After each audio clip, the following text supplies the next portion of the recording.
Hambly. When, whenever I read his name, I think of Ghost, True Capital Radio. I don't know if Ghost is still around. I don't know if he still does this joke, but he would make fun of fat people by calling them ham bone, and he would do this whole like song and dance for it and be like, big fat jelly ass ham bone, ham bone. And every time I think of Jeremy Hambly, I think of that big fat jelly ass ham bone. And that augments my personal entertainment of this. Okay. Okay, let's watch this, and then there's something else to talk about. Although you did buy the camera, so. Oh boy, boobs. Oh, sorry, I wasn't muted. That goes to show you how staggered I was. I looked away to drink, and I saw the clip flash across like from the corner of my eye, and like I remembered what the clip was. I'm like, oh, did he censor that? And he did censor that, so we're all good. So this is the one time I owe a thank you to the Kino Casino clips, which I assume is ran by that guy that I hate. Not Andy Worski. I forget his name. He's like a dingleberry. He's become less annoying over time, but he's still extremely annoying. What's his name? You guys know who I'm talking about.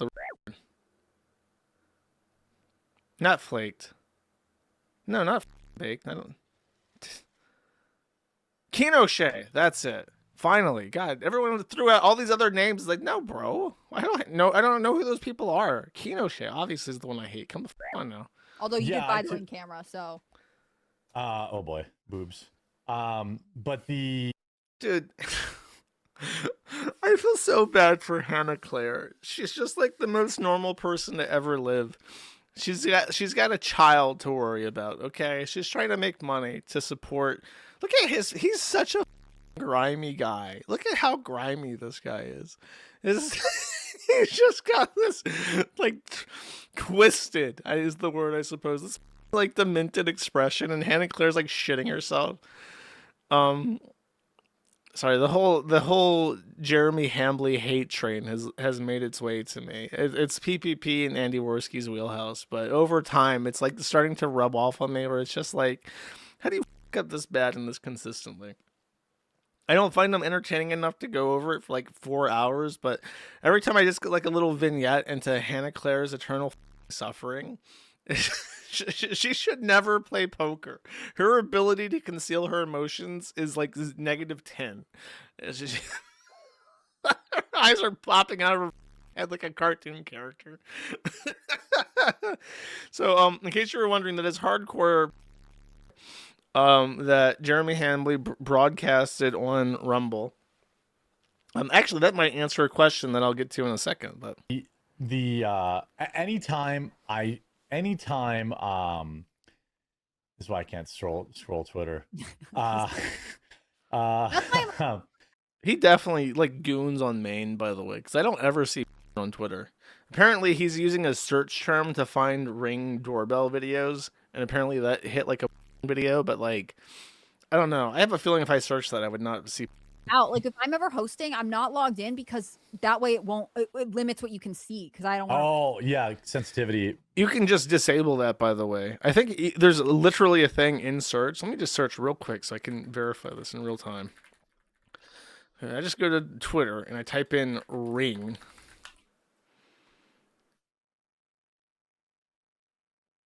I do not see any at all. I do see a video of a VTuber licking another VTuber's armpit, which is not explicitly, but it is extremely weird, and I didn't want to see it. And then for some reason, Chibi Reviews' wedding ring shows up. What the? I guess it knows what I'm looking at. It really is tailored to my views, because I opened that Bent guy's Twitter profile. And it's got me plugged into VTuber shit, so I see weird VTuber videos about rings. And then I was looking at Chibi Reviews, so it showed me Chibi Reviews' ring post. So he is looking at weird, and it's affecting his search settings. But by the way, it is true. If you go to search and then click search settings, you can hide sensitive content, which he doesn't have enabled for some reason, despite the fact he streams with it. Morning, yeah, I guess I could probably do. Go back to the boobs. You guys know where to find boobs on the internet, all right? Also, don't. Yeah, don't do that. but it's very, very dystopian, very, very like think of the kids kind of thing. Like He's trying to recover, but he's like, it's just on steroids. Think of the he's kids, like but rattled, bro. He's like rattled, bud. He's rattled, buddy. Look at, he's on rattled. steroids. Man, Yeah, what a and crazy world we live in. we also had, by the way, if you're watching this on YouTube, that won't be that'll be deleted from YouTube. Sorry, Yeah, I'll download obviously. it, cut it out, re-upload it. But I mean, you can just use the studio edit.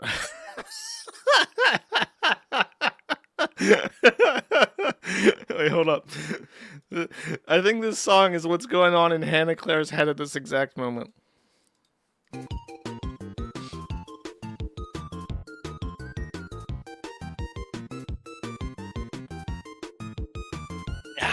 Okay.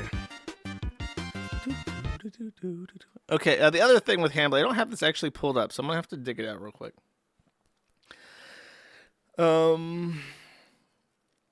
Yeah, buddy. Now, give me a second. I forgot to pull this up because it's kind of like a very recent thing. Okay. So, Jeremy Hambly did another oopsie, allegedly. Okay. Well, we'll play the clip here. This is from the Mac and Cheese, who is currently PPP's favorite poster on the Kiwifarms of all time. One of the 13,000 people out there right now. If you're enjoying the show, please do make sure you leave a like on the video. And especially like if you're watching on the Rumble homepage. Is he claiming that he has 13,000 live viewers when he says that? If you're one of the 13,000 people out there right now, make sure to subscribe. Is he like referring to his actual live viewer count when he says that? We leave the homepage in like 1 minute. So make sure you click through and follow the channel because we're live after we're off the homepage. And we're also live other days. Like I'll be live this weekend covering news as usual and stuff. And you know, doing everybody's favorite thing, opening up Pokemon cards because that's triggered about half of the internet apparently. That that I opened Pokemon cards. He's referring specifically to Andy Worski and PPP making fun of him for wasting his money. The big thing about his money, by the way, it's not that he makes a lot of money that pisses people off. He has repeatedly threatened to fire Hannah Claire and Melony Mac, who depend on him for income, if his subs don't go up. So he's like buying like vintage Pokemon card packs to do opening videos because he's a man-child. And it's like extremely cruel to be flaunting wealth like that when you're around with your employees, you know, future and shit. I don't know. I don't know. Apparently I'm broke and I shouldn't open Pokemon cards or something. I don't know. Because it like ruins their value or something? It's not like no. It's just because it's me. Because it's me. Oh, okay. Yeah. You're not allowed to. You're not allowed to buy stuff for entertainment. I guess. Yeah. But you know that's their prerogative, and so that's fine. But yeah, I'm People doing. gotta have a problem with everything. It's like now it's the Pokemon card. Yeah, it's just everything. You know, like let me see if I can find this other thing here quick. That's almost bad as us watching a football game. Yeah. Very controversial couple months for you guys. Oops. Wrong window there.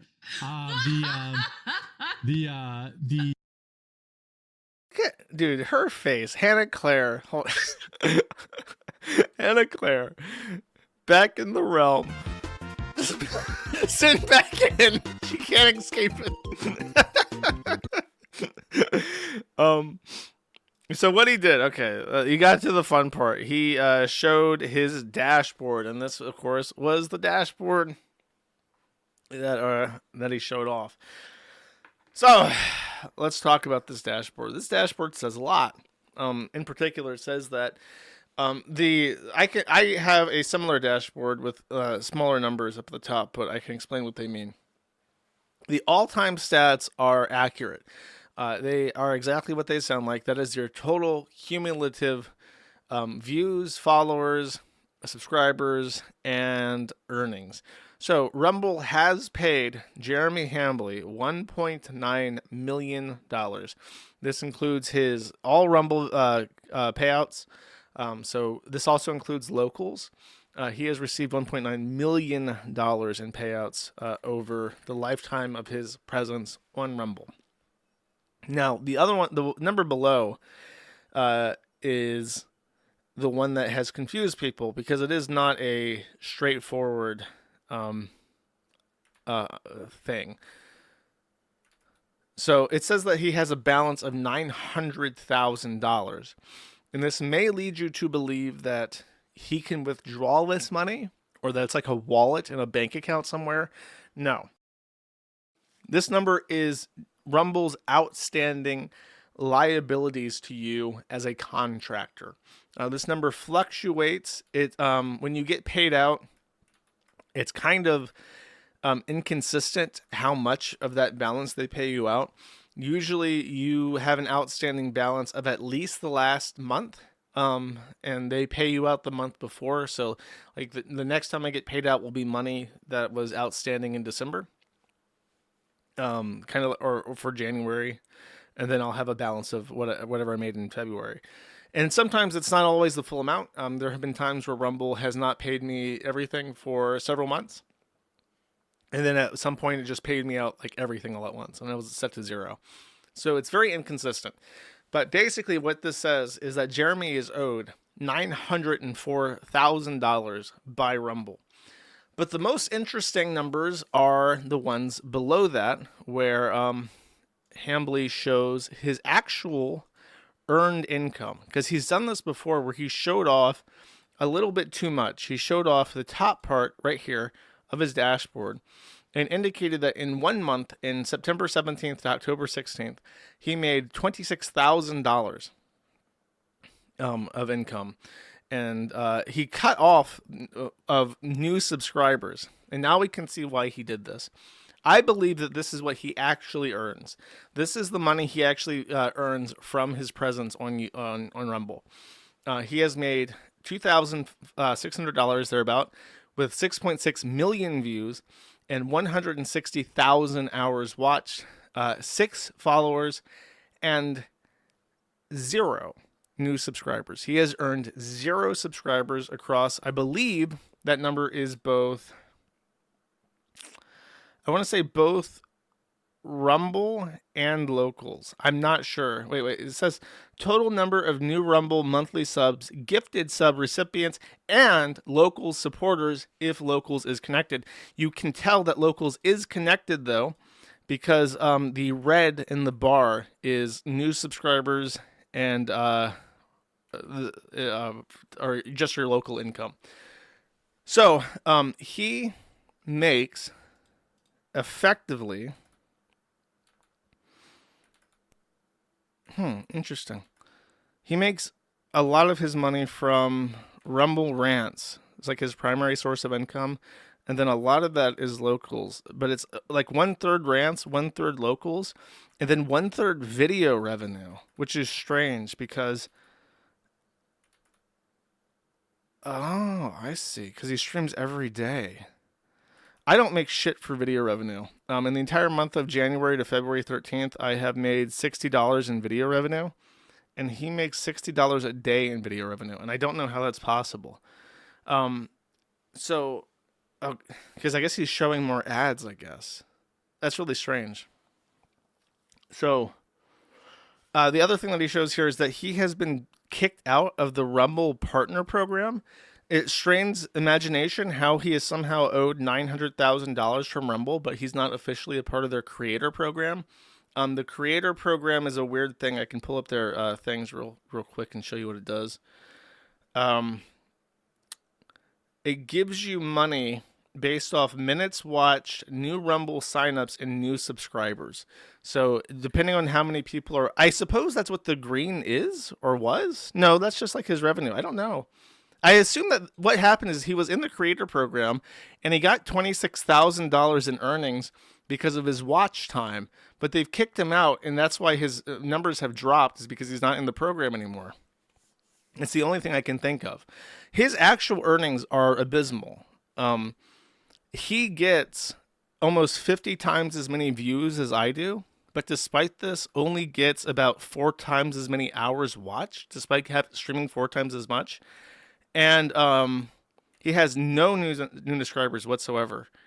And in regards to like earnings versus hours views, I both earn more from Rumble than him.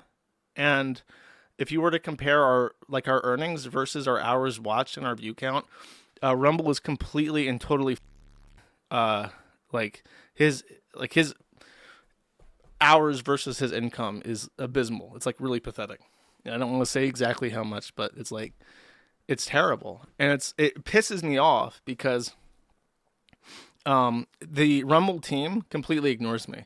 I've tried talking to them about several different things, including the fact that Rumble to this day, for both their cloud service and for the actual video platform, uses path.net, which has Corey Barnhill, aka Zoom, the guy who openly admitted to watching child as their CTO.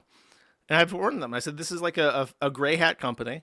They have black hats on staff. They should not be trusted. And they don't even respond to me about this. And now I own stock in Rumble. Their stock is down like 50% plus. Just a complete wash. I tried to reinvest like some of the money I made into the company that like enables me to make money, and it's just been a complete disaster. Now you can see why. They're giving Jeremy Hambly my money for nothing, for literally absolutely nothing. They're just taking my money and they're giving it to this fat so that he can make literally less than I do earning, like on the platform. A complete dead end, which is why I assume they've kicked him off the platform. And I'm going to say it, I think he bots. Because if he's saying that he gets 13,000 live viewers or whatever, I have like, 1,500 on Rumble? And you can see the avatars in my chat. I get multiple messages a minute. He apparently gets fewer than one message a minute. So he's using bots to increase his ad revenue or his view minute from the creator program. And they're taking my money that I invested into the company and they're just giving it to him. And meanwhile, I'm not on the front page. I don't get shit from the company. I'm not a part of their creator program, and I can't be a part of their creator program because of they need me to like raid. They need me to raid people. Who the am I going to raid? Am I going to raid Jeremy Hambly at the end of the show? I was actually thinking to meet the requirement. They've reduced the requirements by a lot, by the way. I'll show you because it's kind of funny. It's not funny because I want them to succeed because they like have helped me, but on the other hand, like, look at this. It used to be that, you had to stream 30 hours through the Rumble Studio. They've reduced it from 30 hours to 1 hour as of December. And they also reduced a requirement, which was the main reason I could not get into the program, where the host had to read 3 different advertisements per month. And I went through their ad read system. I could not find 3 advertisers that I was willing to read on my stream. There was like one for Rumble Premium that I was okay with. There was one for like a gamer chair company. And I thought, that'd be funny to get like a free chair from them or whatever. I can't. The other shit was like pills, gambling, like weird Alex Jones pharmaceutical shit. And I'm just like, I'm not reading this. I'm not telling my users to go buy dick pills from some Rumble Organics website. I'm not doing it. You can't make me. You can't pay me enough to read that. So I just never joined the program. And now apparently I can. I just have to raid people. I have to raid one person in 5 separate live streams. So when I end my live streams, I have to raid somebody. And I was thinking about like, who the would I possibly raid? And I looked at like the live stream list, and it's like, okay, are we gonna raid the Alex Jones show, Rambo and Friends, Trump breaking news, the Tucker Carlson rerun? And I've been thinking like, I have to go like these. Oh look, I show up. Hi, it's me. Hello everybody. Wait, Dr. Disrespect only gets Dr. Disrespect that they signed a multi-million-dollar contract with gets fewer live viewers? This is him, right? This isn't like a replay? And this is like his act, like really? So he gets fewer than me. And they signed a multi-million-dollar contract with this guy. And they're just like, we can't do anything. We can't give our infinite money to the Kiwifarms guy. We have to give it to Hambone. Dude, I try not to be envious, but it's like you're getting shit down your throat, bro. This is why Rumble's not taking off. You invest multiple $1 million into Dr. Disrespect and Jeremy Hambly. Meanwhile, the one person who actually uses your service to circumvent censorship completely ignored. We use Rumble as one of our front ends. If you connect to the Kiwifarms, there's like a 1 in 10 chance that you're going to connect through Rumble to get to the Kiwifarms. It's like, here's your use case of anti-censorship. It's like, nah, bro. $2.8 million to Hambone so he can sexually harass Hannah Claire and Melony Mac every day. You. Anyways, these numbers are embarrassing, and I think that the reason why his numbers have dropped is because they've kicked him out of the partner program because he bots, and he's just like openly defrauding them, which is my thought based off the numbers I see. Like, the only conclusion I can come to is just blatant like levels of fraud that are ridiculous, and it just seems like they literally don't, because there's no way that his chat's that slow when he has 13,000 viewers. He has 10 times as many viewers as me and 1/10 the chat flow. Like, no, that's fake. And I'm gonna write. I'm literally, because I own Rumble stock, I have access to an investor relations team, because I think you always have to have like an investors relation team if you are publicly traded. So I'm gonna write an investor relations complaint. I'm gonna be like, what the is this shit? Why are you still on Path? And why are you paying this guy $2.8 million to shit down your throat? What is going on? I have a right to know. I own $1,000 worth of rum that is now worth $300, and I have a right to know what you've done with my money, because it looks like you poured it down the drain. Rumble. It's true. My cortisol is spiking. It's because I didn't get cheese on my burger. But I accidentally swapped my quarter pounder with clavicular, and he ate my cheese, and I didn't get any cheese on my burger, and now my cortisol is just, bro. All right. Next. Someone said, let's act like bots. Let me show you this. When I did the Claude thing to make the editor for my stream, this is what the chat looks like on the editor. And like you can see, it just made me laugh, because it's like, watch, I can do this live. Woo! Woo! Yeah. Isn't that neat? Isn't that cool, chat? But it's like, this is like chat that, like, the names and the messages are messages that are generated by like Claude. And it's like, this is what the computer thinks of you. This is you. This is how dumb you sound. Cope. Wow. Real. Yes. No. W stream 111.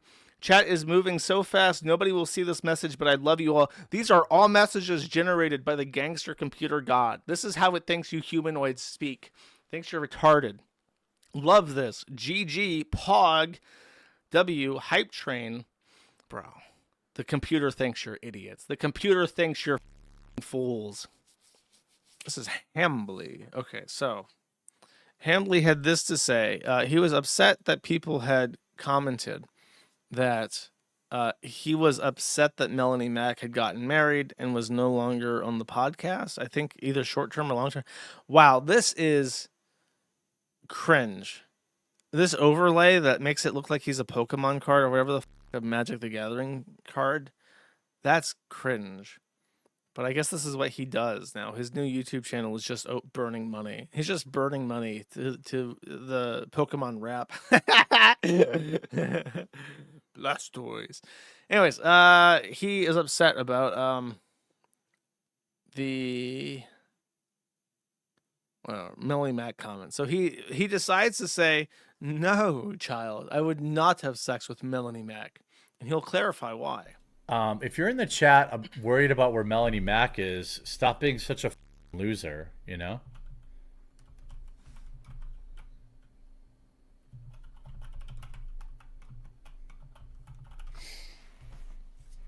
You guys know she's married and she's on her honeymoon.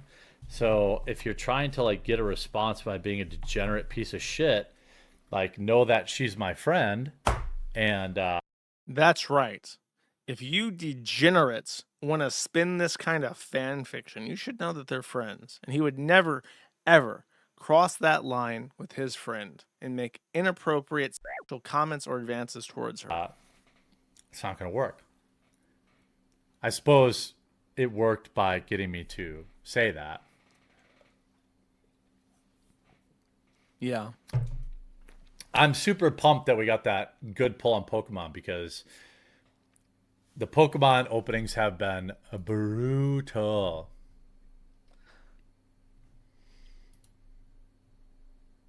Yeah. There's also this like weird, like, Jeremy's friends with a girl, so he's definitely trying to sleep with her thing. That is being perpetrated by only people who have never been allowed around girls. And I don't know what to tell you. That's right.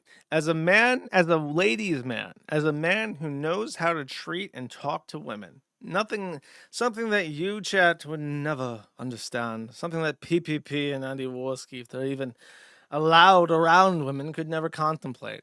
Unfortunately for the A-logs, the gay logs, he does know how to talk about women without causing issue here, as he will demonstrate. You know, I'm friends with a lot of girls, and you're allowed to watch football with them and be married and Tell him, Jer. not be trying to sleep with them. Tell him, Jer. You guys all know I'm a boob guy anyway. So let's clarify here. Let's instant replay. No, I'm a boob guy anyway. My defense, no, I am not sexually harassing my employee because she has no titties. She is flat-chested.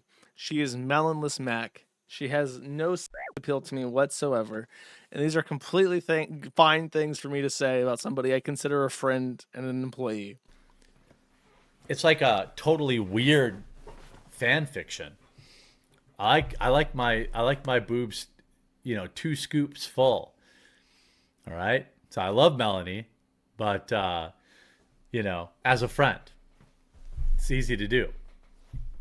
She's great. She's a ride or die type of person. Do I think she's scoopless, chat? She's scoopless. You can hear it. You can hear it clinking around. Jer's spoon in that bowl. Tink, tink, tink. There's no scoops left. It's empty. Yeah.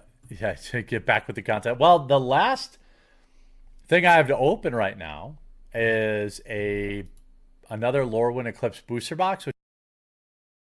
So, just for the record, Jeremy Hambly is married.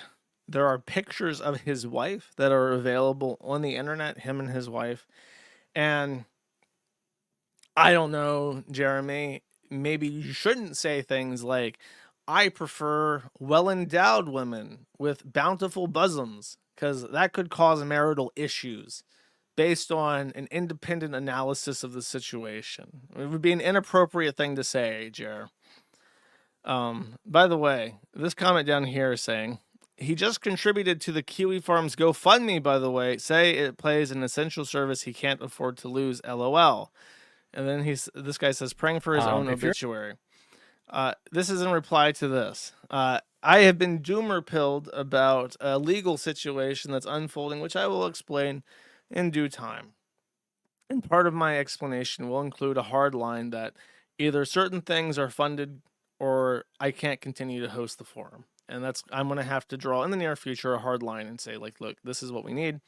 And if we don't get it, to which Jeremy replied, he actually has unblocked me and followed me in the time since, but when he posted this, I was still blocked. He said, even though Kiwifarms has been a source of constant annoyances for me and even Josh Moon, its owner, hates me, Kiwifarms provides a valuable service to the lowercase I internet, and I'm willing to help how I can.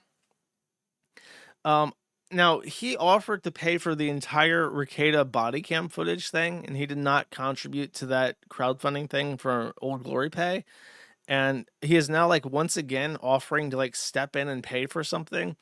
I'll make it completely unambiguous. Hambly has never talked to me about giving me money in any way, shape, or form for any context or service or whatever it has never happened. I don't know if he's, like, planning to, like, cut a check or if he's hoping I'll now DM him and be like, Master Ja, Master Jia, tell me what sweeping do you bid, sir? I will take your blank check to cover my needs. But that's not happening either. The Kiwifarms is, you can spend money on it if you support the site, but there are no strings attached to this money because I can't provide any. It's just not possible. So I don't know. Honestly, I don't know if he's saying this hoping I'll reach out to him and we'll work something out. I offered last year, I was kind of vaguely interested in doing a coffee thing, but that just didn't happen. And then kind of like how what's his face doing the hot sauce, Billy Mitchell doing the hot sauce would be interesting to do. That never happened. And at this point, it's probably a bad idea. So I don't know. Like, I don't know what he's pitching. Except my thought is he's saying this like, yes, I will perhaps even give one of my Rolexes to Josh Moon to keep the Kiwifarms alive. It's the least I can do after the hours of entertainment and the important service it renders to the lowercase I internet. You know, just like that kind of thing. And then it was like, oh my God, you're such a good person. You're such a good person doing that, or whatever. But then it's like, not actually. That kind of thing. That's how it reads to me, at least. This is another long clip. I don't know how much to play of this. So the official Kiwifarms Jeremy Hambly expert has done some deep diving on this issue. He says, I don't know if I'd call it a good source of info, but stuff ends up over there that doesn't make it over here. In the Jeremy Hambly sub, which exists, I guess. But on the topic of simping, though, I finally found the archives of the Blair White Twitter meltdown, where he said he'd down to reenact Brokeback Mountain with Blair White. Diligent Denizen posted a Photoshop in 2023, so this was like after the post-Troon shit, of Blair White the Troon and Jeremy Hambly together. On the cover of Brokeback Mountain, the film, I think. And Quartering says, is this supposed to be an own? I'll spend some time in the mountains with Ms. Blair White. There's a lot of damning stuff here for the Quartering. You have to remember, at this phase of the gift, he was off a solid year of calling everyone a groomer, or if they so much as called some high schooler by their pronouns. Then he burnt it all down to defend Blair White and had to move on to a new grift. He says, I like watching creators do the Frost thing when the ego gets big. I care about stopping the cold drag shows. You don't have kids, so you don't care. We get it. Quartering says, what about the warm drag shows, which is a total Ricada-esque bullshit line. Ron Ronson asks, why do you consistently or constantly put your foot in your mouth on Twitter? You court a centrist and right-leaning base. No duh, they will have trouble with kids being transitioned or men dominating women's sports. That doesn't mean they hate trans people. Quartering says, I don't have an issue with people who have an issue with those things. I just don't have time for blind hate under the guise of righteousness. Well, that's the niche I fill. Just like how justice is blind, my hatred is blind. I go by my nose mostly. I smell rotting stink ditch. I smell curry and poo. I smell cocoa butter. My hatred. Purely, what's the olfactory? It's an olfactory sense. Okay.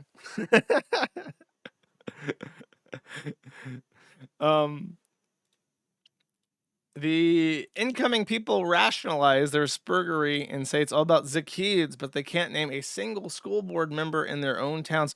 He makes a good point, chat. Who are on your school board members? Are you paying attention to who's educating them kids? Do you know for a fact you don't have any LGBTQIP plus people on your council right now? Better check in on that. They haven't voted locally in years. They aren't involved in their own communities. They are on Twitter, angry. Well, we don't want to talk. My feed is almost exclusively overrun with blind hate.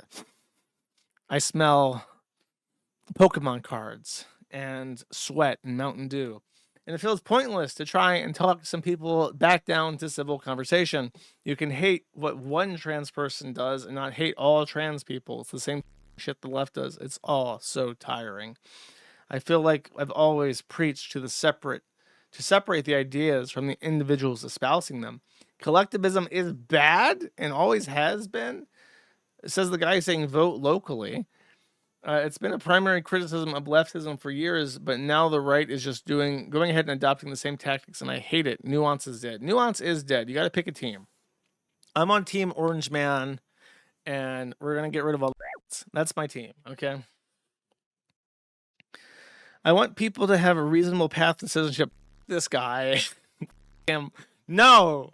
The only way is by being of a fair complexion. Okay, I want to hear him mauled for a bit. I'm going to drink some water and listen to maulding.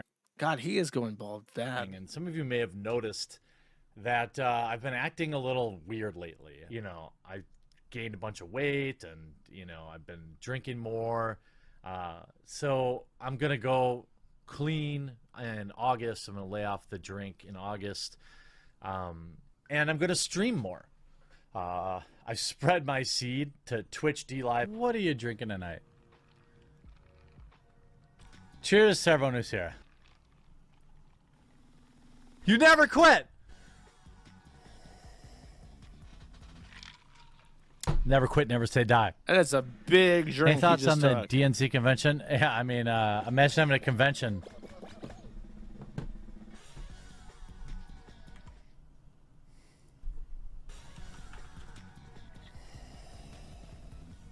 We're about to have a sub-train. I really appreciate the way that cup augments the sound of him sighing in relief as the alcohol starts to fizzle on his tongue.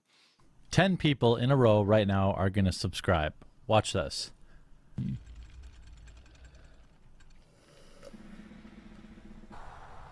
Now, I couldn't help but notice, but I'm 5 short. If I make it to the finals next round, will 10 people agree to subscribe? Begging for subs already? Oh, I beg for them all. What I would like is to have 1,000 viewers and all of them be subscribed.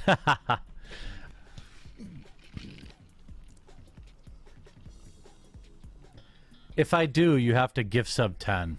That's the rule. It's just, someone's getting nervous. This is a 13-minute long video compilation of him playing this game and like drinking alcohol and begging people to give him money. Gift 10s. How many to shave your head? Subs here. Sigh while you drink. If I make round 4, someone's gifting 10 subs though. At least like 45 of you have said you're gonna do that. We should have emotes tomorrow, and then I'm gonna be like a subscriber king. If you want emotes, then you've got to subscribe like right now. It makes me feel so validated when people subscribe on Twitch.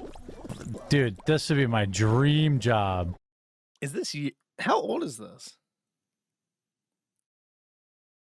Is he on Twitch? 5 years ago. Okay. I didn't realize that there was like Jeremy Hambly A-logs from 5 years ago that would put together compilations of him. It's the basement piss stream. He pisses himself in the basement. I thought this was last week too. If this is 5 years ago, that hair has got to be toast by now, man. He's more bald. he pisses in the drain. When does he piss in the When does he piss in the drain? Job streaming on Twitch. Is there like a peak moment? Is this like marked?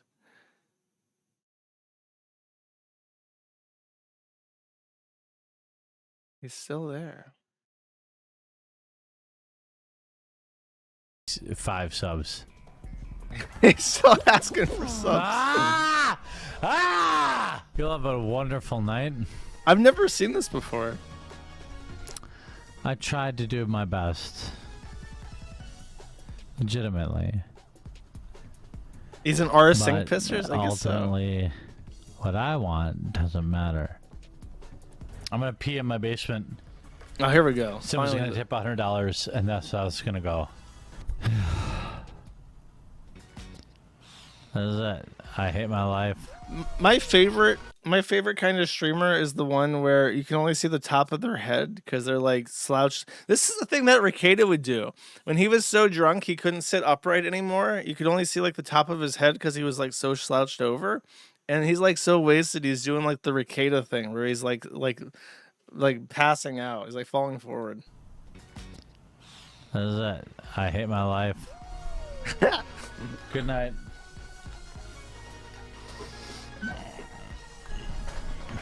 Good night. He can't stand up. Oh my god. We had it. We had it. That chair is getting wrecked. There's no amount of money that could make me go out again.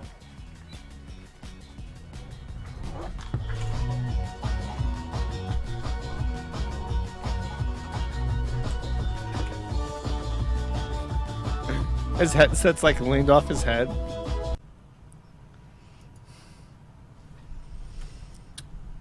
Hey. Make sure you find. Where does he piss in the sink? Yeah, I think it's Call of Duty shit. So, you'll have a wonderful night. Okay. I don't know. I guess I missed it. There should be a time-stamped thing up there. Okay, but there isn't. Such is life. We have a funny animation about Jeremy Hambly from LazyShell. I've never heard of this guy before. How long has this channel been around? He's only got 17,000 viewers. Or subscribers, rather. Oh, he did an animation about Hassan Piker that I think I've seen before. Okay, so he does memes, and he's done iDubbbz and shit as well. Okay, I got you. So here is another one. This is the first one I've seen of him, though. This is Kino Casino versus the Quartering. The left is attacking my bowel movements. My toilet is under attack from the woke left. Definitely tired. He's tired. He's sleepy. Ever notice how dark and sunken in my eyes are? We've noticed how dark the bags are. I like how his way of animating PPP, it reminds me very much of Captain Underpants. You know what I mean? It's like very similar to how like rounded out he is. Under your eyes are, buddy. I only talk about it every day. He's Raccoon Man.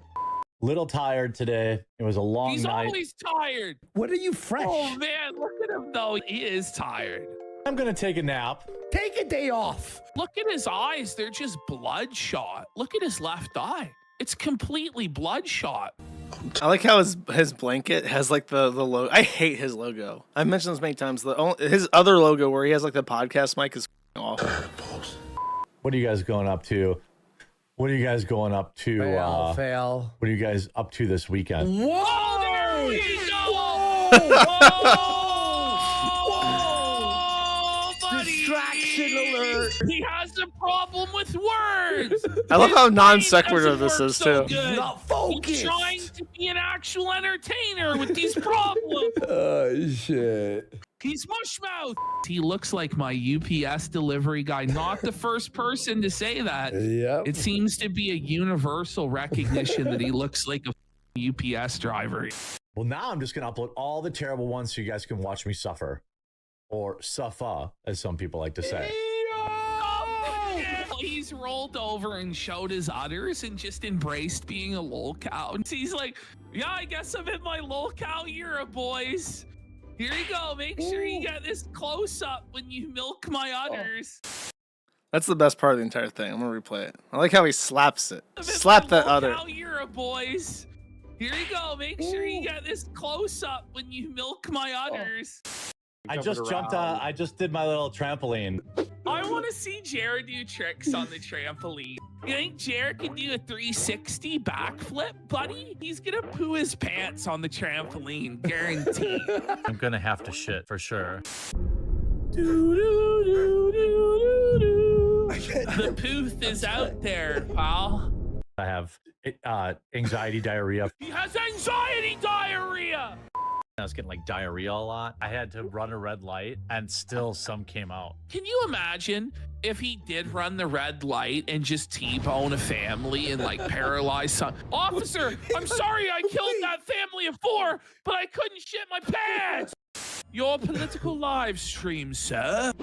It really is bizarre how many times Hambly has to mention that he's like shitting or has shit himself. Like, why would anybody ever admit to anyone ever for any reason that they have shit their own pants? Like, what a self-own. You've never had the joy of pissing in your own basement. The woke is so owned, good sir. And the left, that's the #1 insult. Go left. Are you for real, bro? It's anybody who would hear it would make fun of you. If I eat healthy, explosive diarrhea. You don't have to tell anybody this shit. No one wants to know about your shit. You shitter. The left is attacking my bowel movements. My toilet is under attack from the woke left. No, I'm pretty sure your toilet's under attack from you, good sir. To bring back the shit stories, I'll share No, them. no. Sometimes they'll have bathrooms available if they're like a park or something like that. Usually it's where like homeless people shoot up. I had like a diarrhea moment. This is your quartering heritage moment, his diarrhea moment.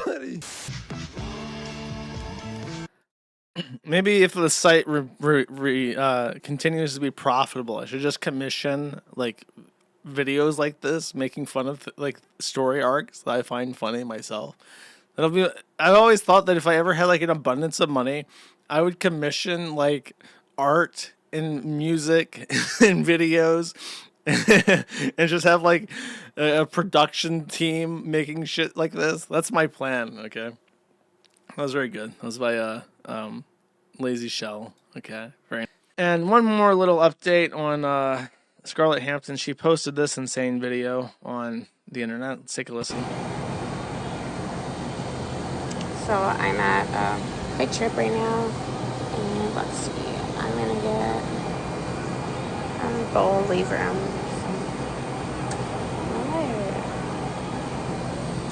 Right. We're off to a good start.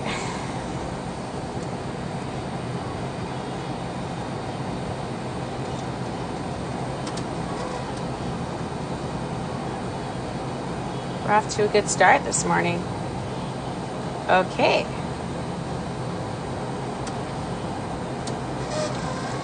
Yeah, let's fill that up. Let's go. Midwest pride, yo. So, if you are only listening, you may be wondering what this filled up whore in an industrial setting might actually be doing. She's making a cup of coffee, and for no reason whatsoever, she zoomed up very closely to a handicap sticker, but after she corrected course, she zoomed it up on a product placement of a coffee cup. Coffee cup that proudly says, Coffee Brand Coffee. And that there is the segue to the 9-hour-long Jeremy Hambly second. I say that, but of course I'll breeze through this in my respect for your time. So Jeremy Hambly is in hot water, and last week, where were we? Can someone help me remember where we were at last week? I can't remember off the top of my head. I want to say that it was like Sunday night where I was getting my text messages and things were popping off, but oh, that's right. Okay.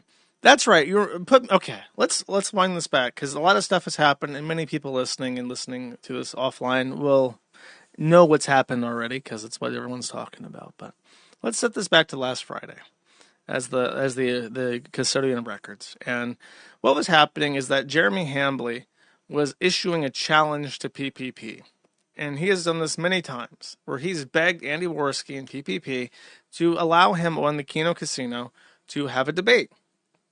However, working against Jeremy Hambly is the fact that he's been around for a very long time, and a long time ago, when Jeremy Hambly was openly talking about trying to deplatform or channel strike Mr. Medicare, Keemstar snuck Medicare into a call with Hambly, which he was not expecting Medicare to be there.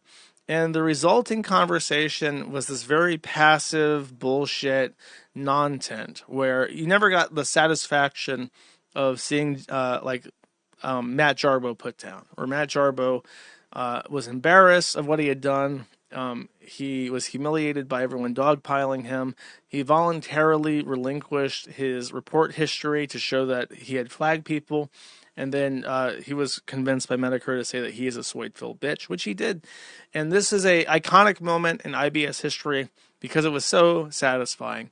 In this time of censorship, everybody saw a Randall, a traitor, a line crosser be humbled. And it was honestly a morale boost that everybody needed, which is why it is held in such high esteem many years later. Hambly knows better than Jarbo in regards to self-preservation and would never allow such an event to happen, as indicated by the fact that when this exact series of events happened before with Medicare and Keemstar blindsided him with Medicare, no such relief of tension was ever felt. Hambly admitted to doing no wrong and just kind of said, "I like you, Jim," and that was the end of it. So, point being, long story short, many years later, when Hambly is offering to PPP to have a conversation with him, PPP knows better and knows that there's nothing to be gained from this. We're never going to see a comeuppance for Jeremy Hambly in that conversation, and it would only give him an opportunity to shill Coffee Brand Coffee in his streams, and then after nothing is achieved, he'd walk away and say, well, I promoted my stuff, and therefore it's a win for me. Haha, suck it, Kino Casino. And PPP was smart, I believe, to not allow this to happen. But Hambly, for whatever reason, reached out through me to talk to PPP, because we do a little thing every month. By the way, I don't think the Easter stream is happening. I think that it's a little bit too personal for PPP, so I apologize that I hyped that up, because I don't think he's interested. But I know him, and I have a way to contact him. And Hambly, for whatever reason, and I honestly don't know what it is, I try to be really fair to people, and I think I just sound very meek and mild and inoffensive when I speak on my podcast. I say like crazy shit. I'm like a monkey with a typewriter. I say everything possible. But I think I come across as very like reasonable and relatively nice. And so there are certain people like Ricada who feel that I can be manipulated.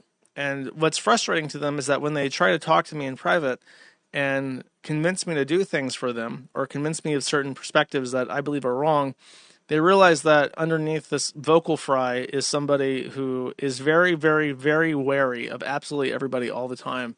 And I am extremely wary to being used, especially used in a way that is a negative impact on my website and my community. So Hambly's messaging me, and he's asking that he wants to debate PPP. I talked to PPP. PPP reiterates a point that he said many times, that he'll only talk to Jeremy Hambly in public on stream if he's going to bring his tax records and allow Caleb Hammer or some other CPA type person to audit his finances, so that we can really see what has been the core contention. Because it might be lost on people by now, but PPP's main criticism of Jeremy Hambly is that he is what I've called Schrodinger's beggar, but you can call it's also like DSP, if we're going to name it. We don't have a name for it, but like I call it Schrodinger's beggar. You can also call it pulling a DSP, something like that, where simultaneously, and this is an observation I've made many times. I started making it with Wings of Redemption, actually, because Wings of Redemption would constantly go,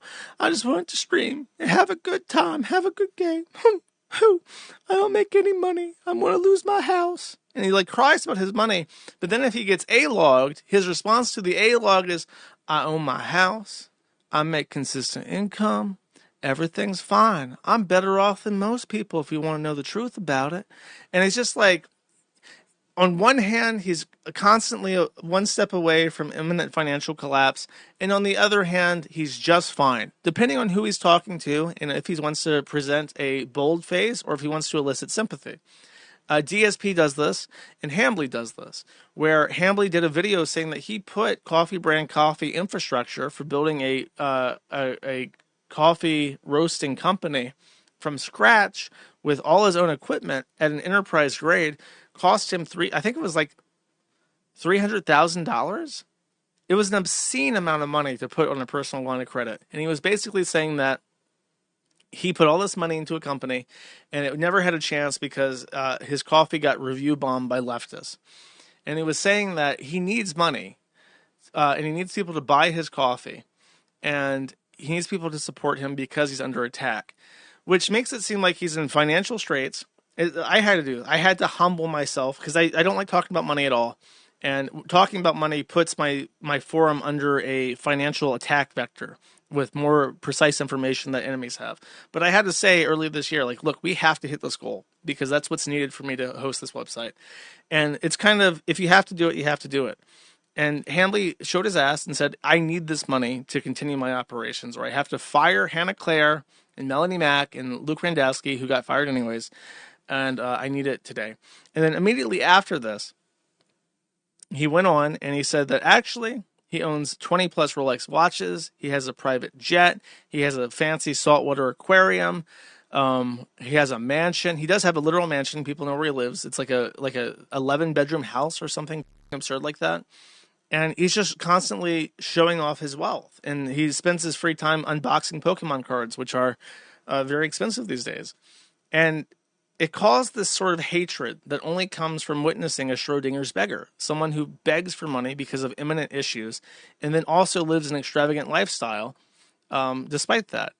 And all PPP has ever wanted from Jeremy Hambly is to see the actual specifics of his financials, to ascertain if he's actually in imminent risk of financial collapse at all, and if he is it because of his lavish lifestyle choices? By the way, Jeremy, one of the things that really pisses me off about Jeremy Hambly is that he constantly makes offers to pay for stuff. And the first time he did this with me was during the Nick Rekieta body cam footage. I noted that it would be several $1,000s to get this footage from the police because that's what they quoted me. And Jeremy Hambly offered to pay for this footage. And I started the Old Glory Alliance Gibson Go thing to pay for the footage. I met my goal of $6,000. I shut down the thing, and Jeremy Hambly didn't offer a penny. Jeremy Hambly offered to pay a bunch of money towards our recent legal fundraising. Never paid a penny. And he's continually offered, just let me know. Just send in the word if you ever need any money. He's never given me a penny. He's never super chatted my streams. Like, I've never received a cent from this guy. And he seems to, I think what he's saying is like there's subtext here where it's like, if I want his money, it's not good enough for him just to send me $5,000 in the Gibson Go like Tricky Tom did, who had far less reasons to ever support my streams ever. But he sent $5,000 without any kind of acknowledgement for it on the Gibson Go, just like everybody else did. But he wants me to like ask him for it because he wants there to be like an exchange, a subtext agreement that I'm taking his money and therefore I owe him, which I'm never going to do. Because even outside of the strictly moralistic aspect of pay for play like that, taking any of his money is punching a hole straight through the site. The site's dead. If I ever do something like that, the site's just dead. So it's never worth the risk, even if it would be something I would be amenable to, which I'm not. But he doesn't seem to understand that, despite being a business major. Weekend, I was enjoying my weekend. I was watching a movie. I was having wine, and while I was watching my movie, which I didn't even get to finish, by the way, it was that new Korean film by I think his name is Park Sung-woo, the guy that made Old Boy. Didn't get to finish it because I was interrupted by Jeremy Hambly. I get to enjoy things, okay? I have to relax. I have to pay taxes, and I can't mentally take it, so I have to drink. Anyways, I got a shower text from Jeremy Hambly, and he was saying that,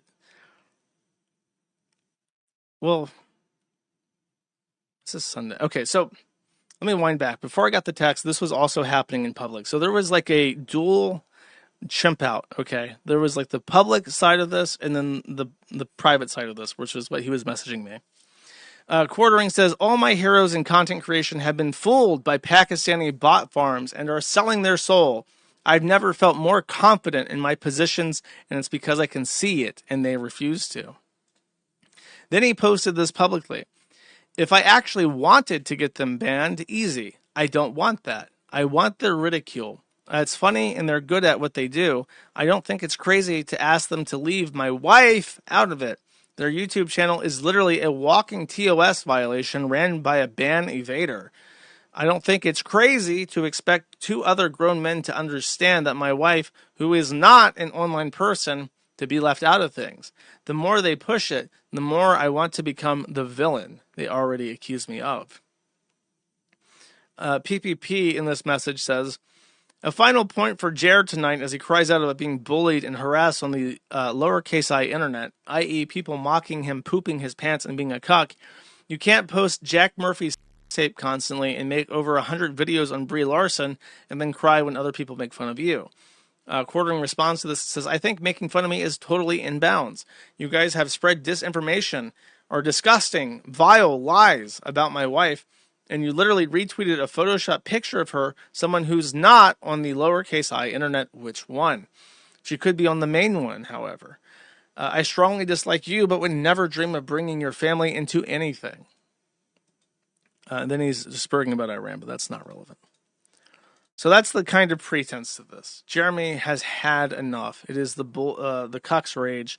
He is going to lash out against the PPP and give them what for. His wife is under attack by the radical Kino Casino. He made these other tweets. He says, if these clowns keep going after my friends and family just because they don't like me, totally fine. I will, in fact, take everything they have and never apologize for it.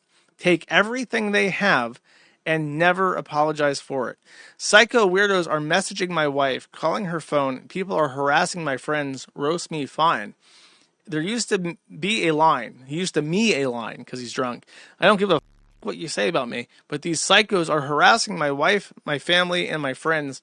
They have no rules, and starting today, neither do I. I never wanted to do any of this. Period. No space. I beg these guys just to chill. Period. And only make fun of me, and they refuse. Period. No space. And so space. Period. Or space, comma, space. Now I have no choice. So kind of drunk as he writes these messages. I want to talk about the harassment. I don't believe him. I am one of the most hated people who's ever lived in the totality of all mankind, and I don't get harassing messages. Like I get like random people like saying that I deserve to be with a hammer and shit, like in DM, like sporadically. But it's like that is me as like the guy that runs Kiwifarms. I don't believe that Jeremy Hambly is getting a bunch of harassing messages towards every member of his family just because PPP makes fun of him on kick.com. I don't believe him. I simply don't believe him.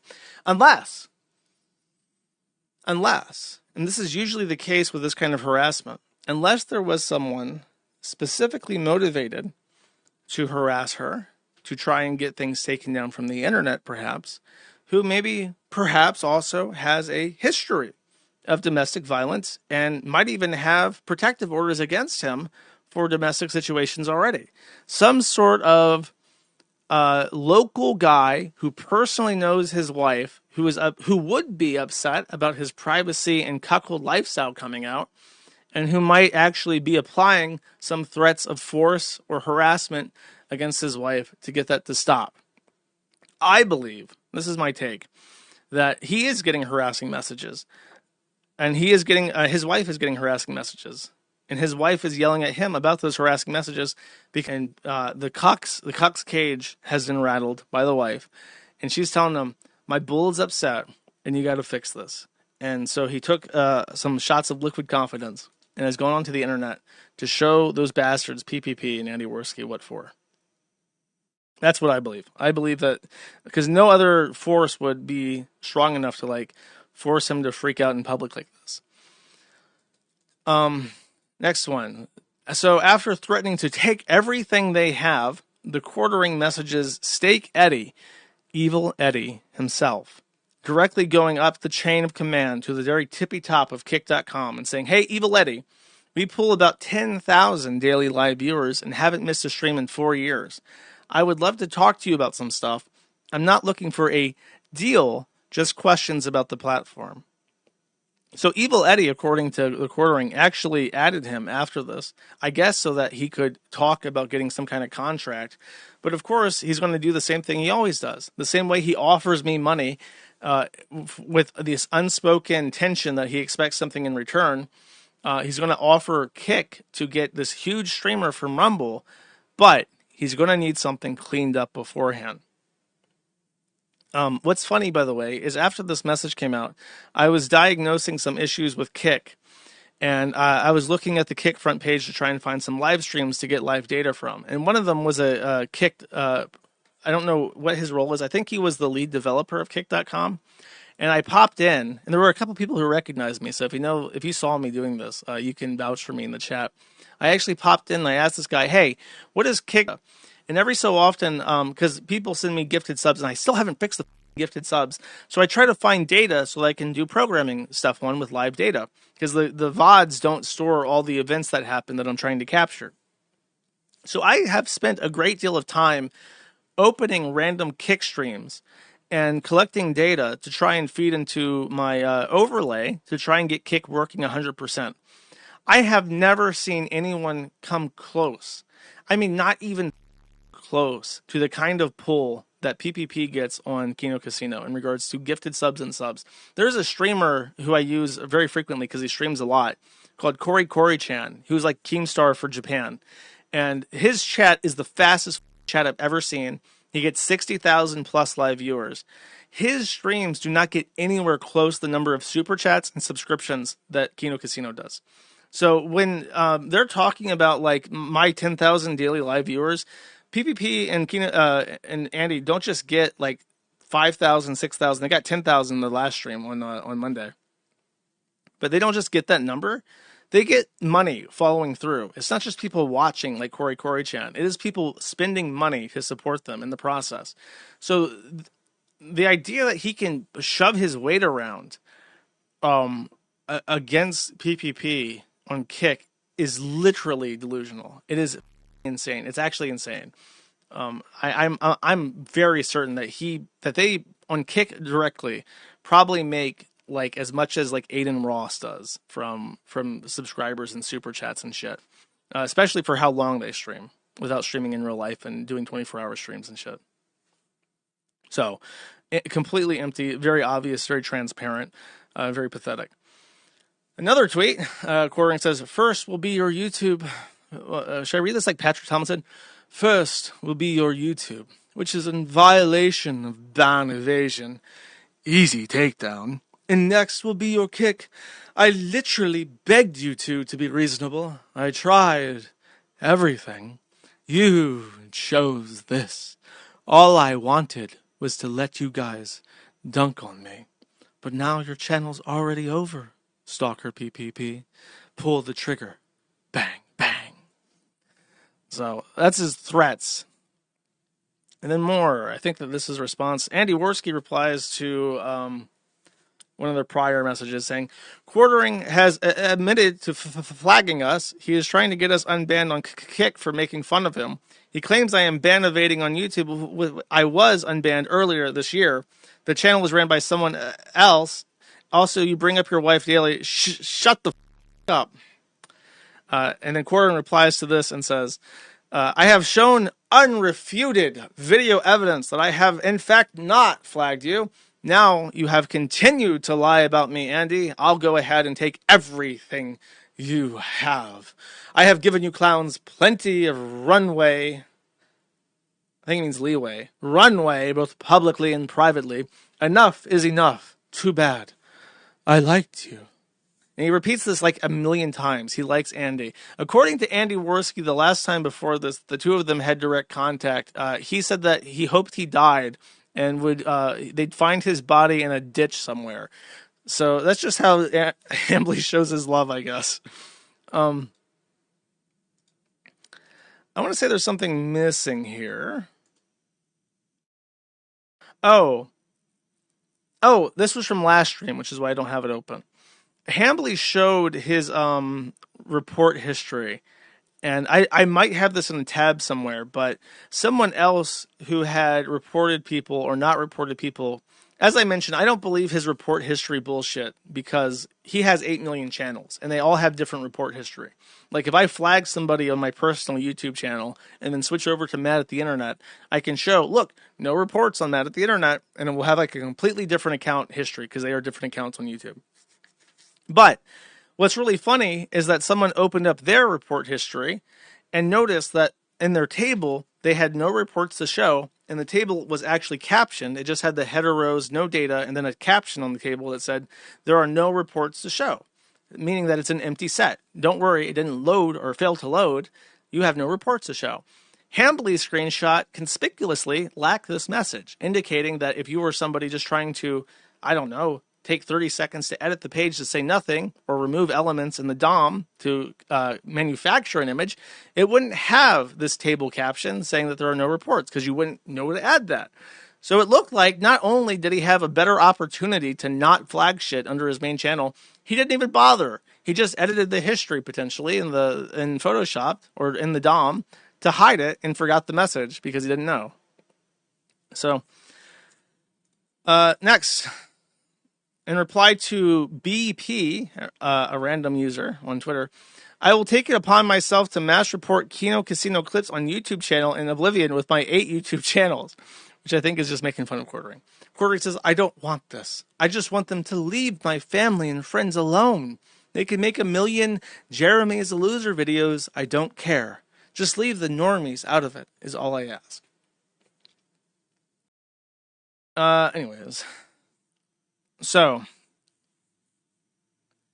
that was the other reply I'd already read.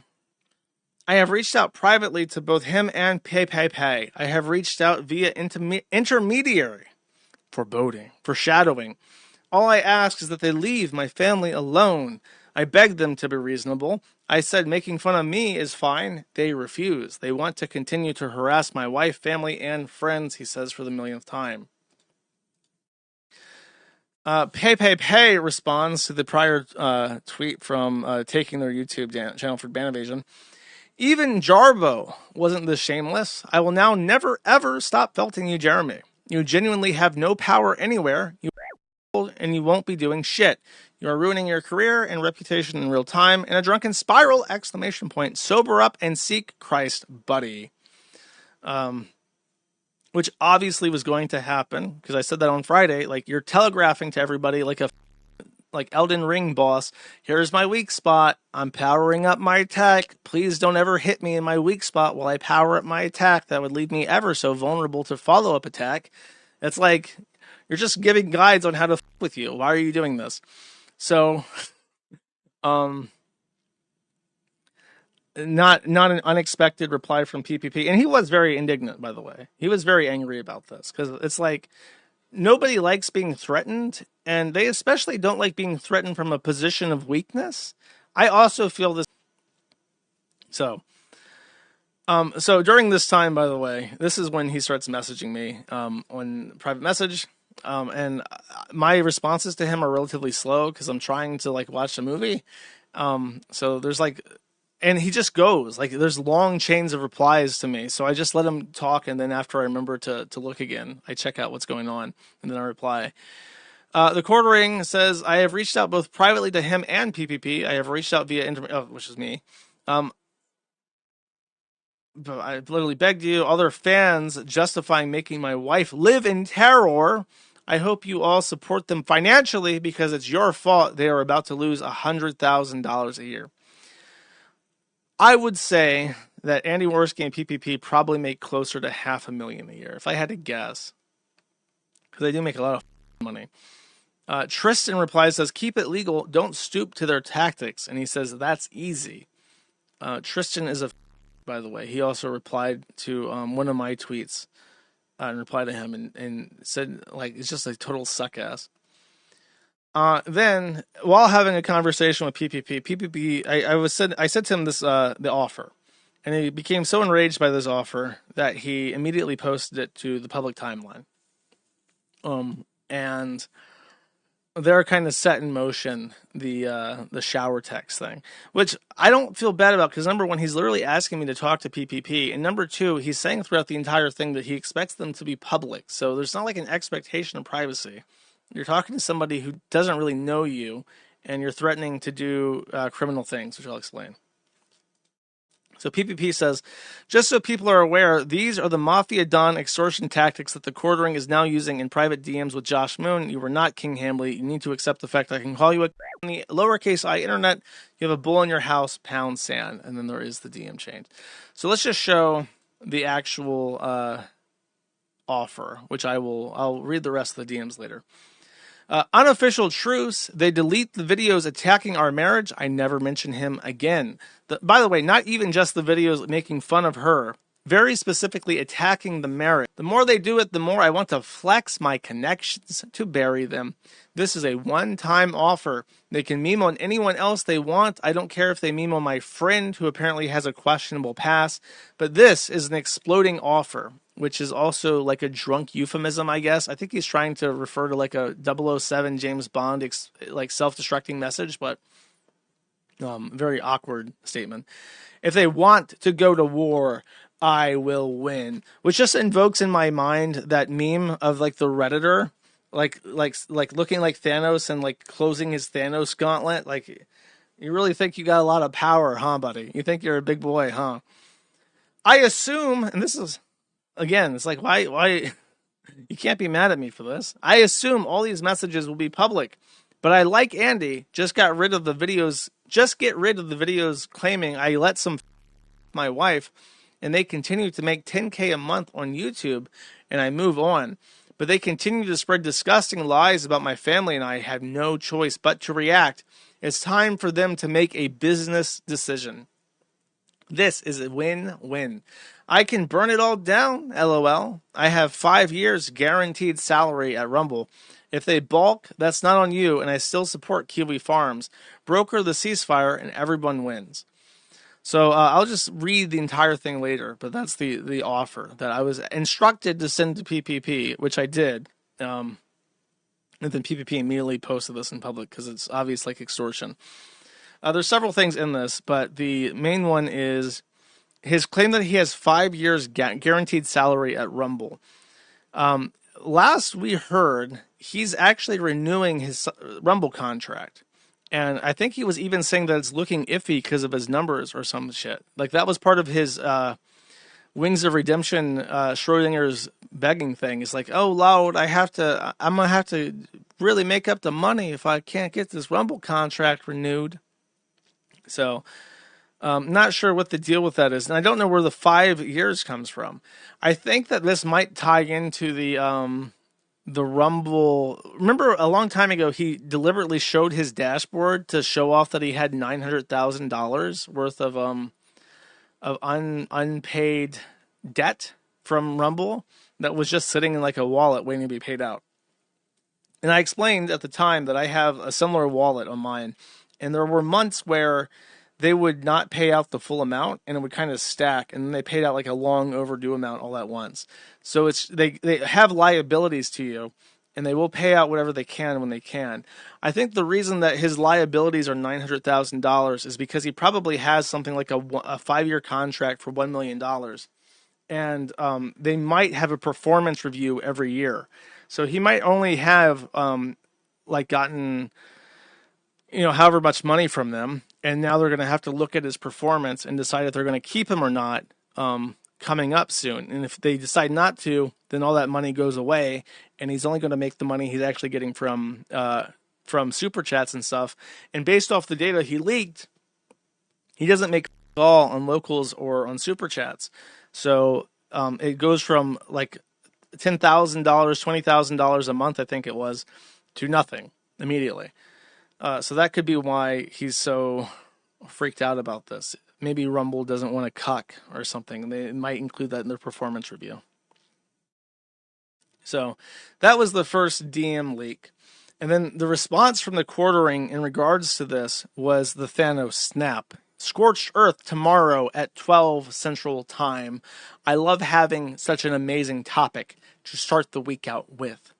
And many people were speculating, what is this going to be? Could this be a big flop, like when Sargon of Akkad decided to do the stream on Medicare, calling him a groomer, and he was muted for like 20 minutes straight because he wasn't reading his chat? Could that be it? People were wondering, would it be the starfish video? And the scorned A-logs of the casino were prepping their biggest, reddest text to remind everybody that Andy Worski streamed CP on whatever date, 2019. They were hoping, was Jeremy Hambly going to go full A-log and use the Kiwifarms and epically own Andy Worski in PPP? So I featured this thread, and I was I was hyped for this. I had Rumble open. I was waiting for the live, and PvP's fat. That's true. That's true. And I was waiting for this to go live, and I even sent him a message in DMs like, "Hey, are you late? You know, are you going to go live?" I asked not Andy, PPP. I asked PPP, like, is it normal for him to be late? And he said it's super unnormal. He's super on time every stream. Like, he has a technical up, but he's starting to stream on time every time. So he just didn't go. And then the time rolled on. His normal show for the day started. The chat was a war zone. People were getting banned everywhere. And he was just kind of smuckling to himself while half-heartedly reading the news about Iran. A country, by the way, he could not identify on a map. It took him 10 minutes to find the Strait of Hormuz. And apparently he thinks the Middle East is in Indonesia and South America. So he doesn't know anything about geography. He doesn't know anything about Middle Eastern conflicts. But he has to read the news like a automaton, regardless, to make money. So that's the kind of content that people were getting, and he was You could like see him doing that scornful gaze at his screen as he banned people. And I was even in chat, and I was like, "Hey, buddy, are you doing the Scorched Earth thing now? What's the deal? Are you doing it with Hannah Claire?" And I got no reply, left on red. So I had to edit the feature message to let everybody know that Jeremy Hambly was going to let them down, and there'd be no Scorched stream. But he smuckled and said, I see that many people have showed up. New audience members have shown up to watch the stream, as if to be like, ha ha, he he, I trolled you all into watching my boring non-tent. So now I make the big bucks, and my Rumble contract is locked in for another $1 trillion, and you're all epically owned. Then, this is, I think, the clip. Poor Mrs. the Quartering having to scavenger hunt stuff for herself. Where's her scavenger hunt, Jeremy? I know what this is. I think she enjoyed watching me struggle. There were like little riddles that probably were for kids. You know, like it wasn't like that difficult. Some of them were weird. Intimidated. That's respectful of her. She didn't want to humiliate me more than she normally does. This is like a double entendre. This clip was clipped because he's talking about how his wife humiliates him more than she usually does. I suppose when she's having extramarital relations with Adam Sellner. However, the more humiliating thing about this is that he's saying around the house hiding Easter eggs, I guess with like amiibos in it or some shit, or Funko Pops, and he ran around his house looking for Easter eggs that his wife had set up for them. Just like bizarre, really truly bizarre. But no, it's the weird clip at the end about being humiliated that's got people's attention. Let's see. Prison. It's been really weird. I had the craziest dream I maybe ever had in my life, but like I guess I'm not allowed to share stories because if I share a story, it gets turned around against me. Even though I willingly told the story, apparently I've been exposed. like I willingly tell the story and have retold the story many times about, not making it to the bathroom in Walmart. Yet it gets twisted into like, oh, he's exposed. Look at that ick. Watch this. Watch Melony Mac. Bathroom in Walmart. Yet it gets twisted into like that icky. Yet it gets twisted. Looks at the screen to see chat and like uncomfortably touches her hair, like ew. Oh, it's like exposed for pooping his pants. Yeah, it's like I told that story. And, like who hasn't? Who hasn't had a She can't say the words. Melony Mac had to put brakes on her mental train, to avoid saying the words, who hasn't shit their pants? Because either she has shit her pants, and that's really embarrassing to tell people, or I don't know. I assume that she probably had a period story where she spotted or something, and she realized that's not really the appropriate comparison, because this man is shitting his pants. So I can't wait to hear what she has to say. A poop pants incident as an adult. Let them cast the first stone. Exactly. Well, you know what, Jesus. Okay, Melony Mac shits her pants. It says about pooping her pants. So I had this dream last night.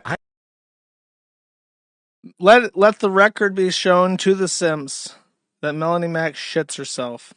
Melony Mac sharted, and she relates to the quartering because she too has shit herself. Very fascinating. So I just dumped what my screenshots, which I had been taking because I didn't know if he would delete anything. But here we go. Okay, so this is the first message I received out of the blue on, I believe, Sunday? Yeah, Sunday night. He says, if they don't leave my family out of it, I am going to take everything they have. I'll never apologize for it either. I haven't done any flagging. Their channel is a walking TOS violation, and I know they are ban evading. It would have been way easier to have their channel removed. I haven't done that. I know you're big mad at me, but if they keep bringing my family into shit, I will act. It's important to understand how I, as a mentally deficient person, reads messages. I will respond to a message at the very first thing that I see that warrants a response. And I almost always ignore the rest of the message. I also tend to respond to later things first, which is why it's important to be very concise when talking to me, because otherwise I'll completely forget what the fuck you're talking about and respond to the first thing that pisses me off and forget the rest of it. That's what I do, okay? So he says, I know you're big mad at me, but if you keep bringing my family into shit, I will act. And my immediate response is to that message, because it's like, I barely know you. I don't know why I would ever be angry at you. I have no association with you whatsoever. I barely know you. Like, why would I be mad at you? So I say, I'm not mad at you, and I have no idea why you would choose to precede any statement with such an obviously false and just disingenuous pretense. Because it's like, how can I be mad at you? I don't know you. But then I back up PPP because it's a ridiculous claim. If you think PPP is ordering people or even casually implying that people should contact anyone in your family, you're wrong, but I think you know that.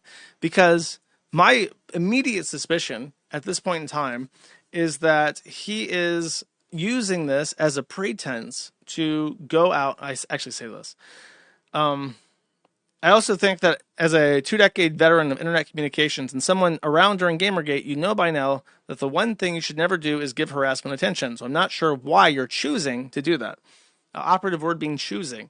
The one thing that stands out as a possibility, of course, is that, like Brianna Wu, you're using alleged harassment as a pretense for a deplatforming campaign, which would be ridiculous and morally abhorrent, but you also know that. So I tried to call this out as roundly as I possibly could, as some bullshit that he should know is some bullshit. And let me find this real quick. I think it's skeptical. Oh, what is it? It's like pessimistic. What is, oh, cynical. Cynical is the word. Whenever I think of like super cynical stuff, I think of this icon. Oh no, I can't find it anymore because it's from Crusader Kings 2. It's a personality trait, and it's just like this extremely cynical looking furrowed brow icon. And I have that trait in real life. I just have the most furrowed brow, cynical expression at all times. I read this, I'm like, I know what you're doing. You have written up this facade of intent, and I know exactly what you're up to, and you. That's my cynicism.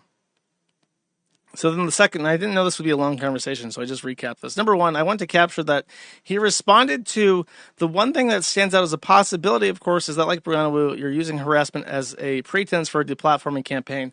He responds to this message with a flex emoji.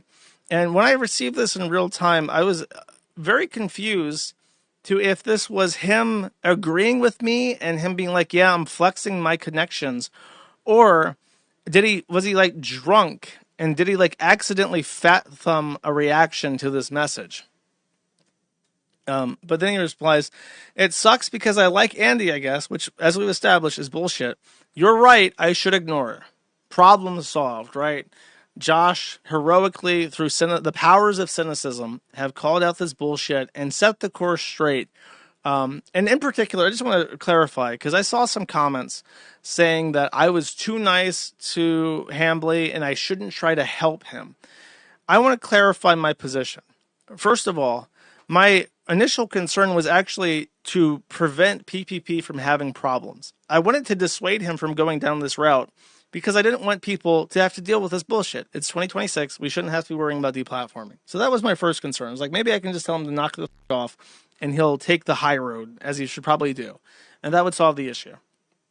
The second is, as I've said before, my idea of a lolcow is somebody who ignores good advice.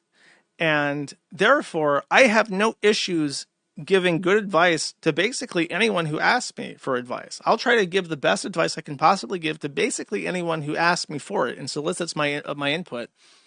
Because number one, very few people ever do that. And number two, there's a payoff to this.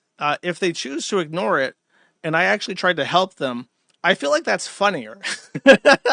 I feel like it's really, really funny if somebody has a roadmap on how to deal with this problem and navigate it more efficiently, and they just choose not to. I actually think that's really comedic. So I don't hold back in trying to give actual advice, and it's not because of any connection to Hambly or that I'm trying to help him because he's helping me in some way.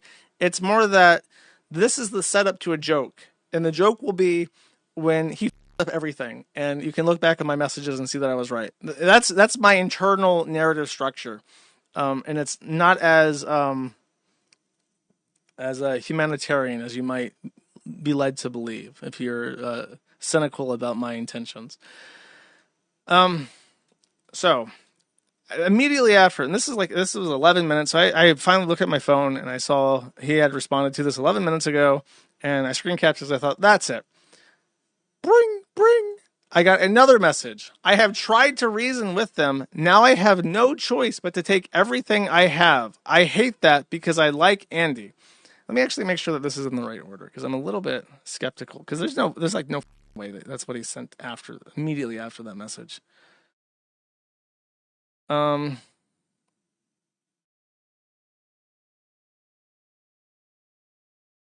It is. So immediately after him saying, "You're right, I should ignore it," he then says, "I tried to reason with them. Now I have no choice but to take everything they have." So that is exactly how the message went, and it was sent an hour and 20 minutes later, which is exactly where my movie ended, where I stopped watching it. So because I was reading this.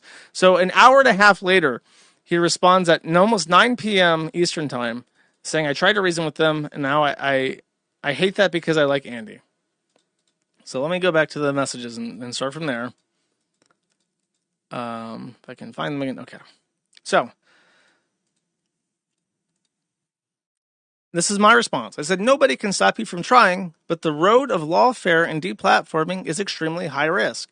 Kino Casino is one of the biggest streams on Kick with probably the highest revenue on the platform.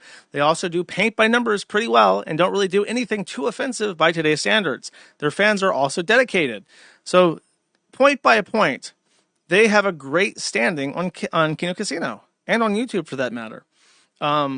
They are pretty cautious. They watch what they say. They make offensive jokes, but they're kind of like safe edgy by today's standards.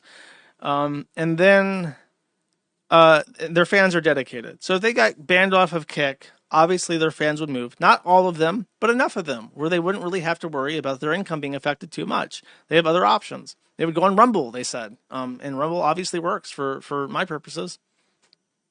So then I clarify, because it sounds like he's threatening litigation too. I say, meanwhile, lawfare can take 5 years. The Russell Greer case, in case you're wondering, has been going on since 2020. And they can find sympathetic representation at a good rate. Well, you'll have to find full-priced attorneys. I bet you money we could find an attorney that is licensed to practice probably in the Federal District of Wisconsin, which is much easier to get pro hoc vice into than finding somebody in the state bar in Wisconsin. But I guarantee you he could find somebody worthwhile for a good rate.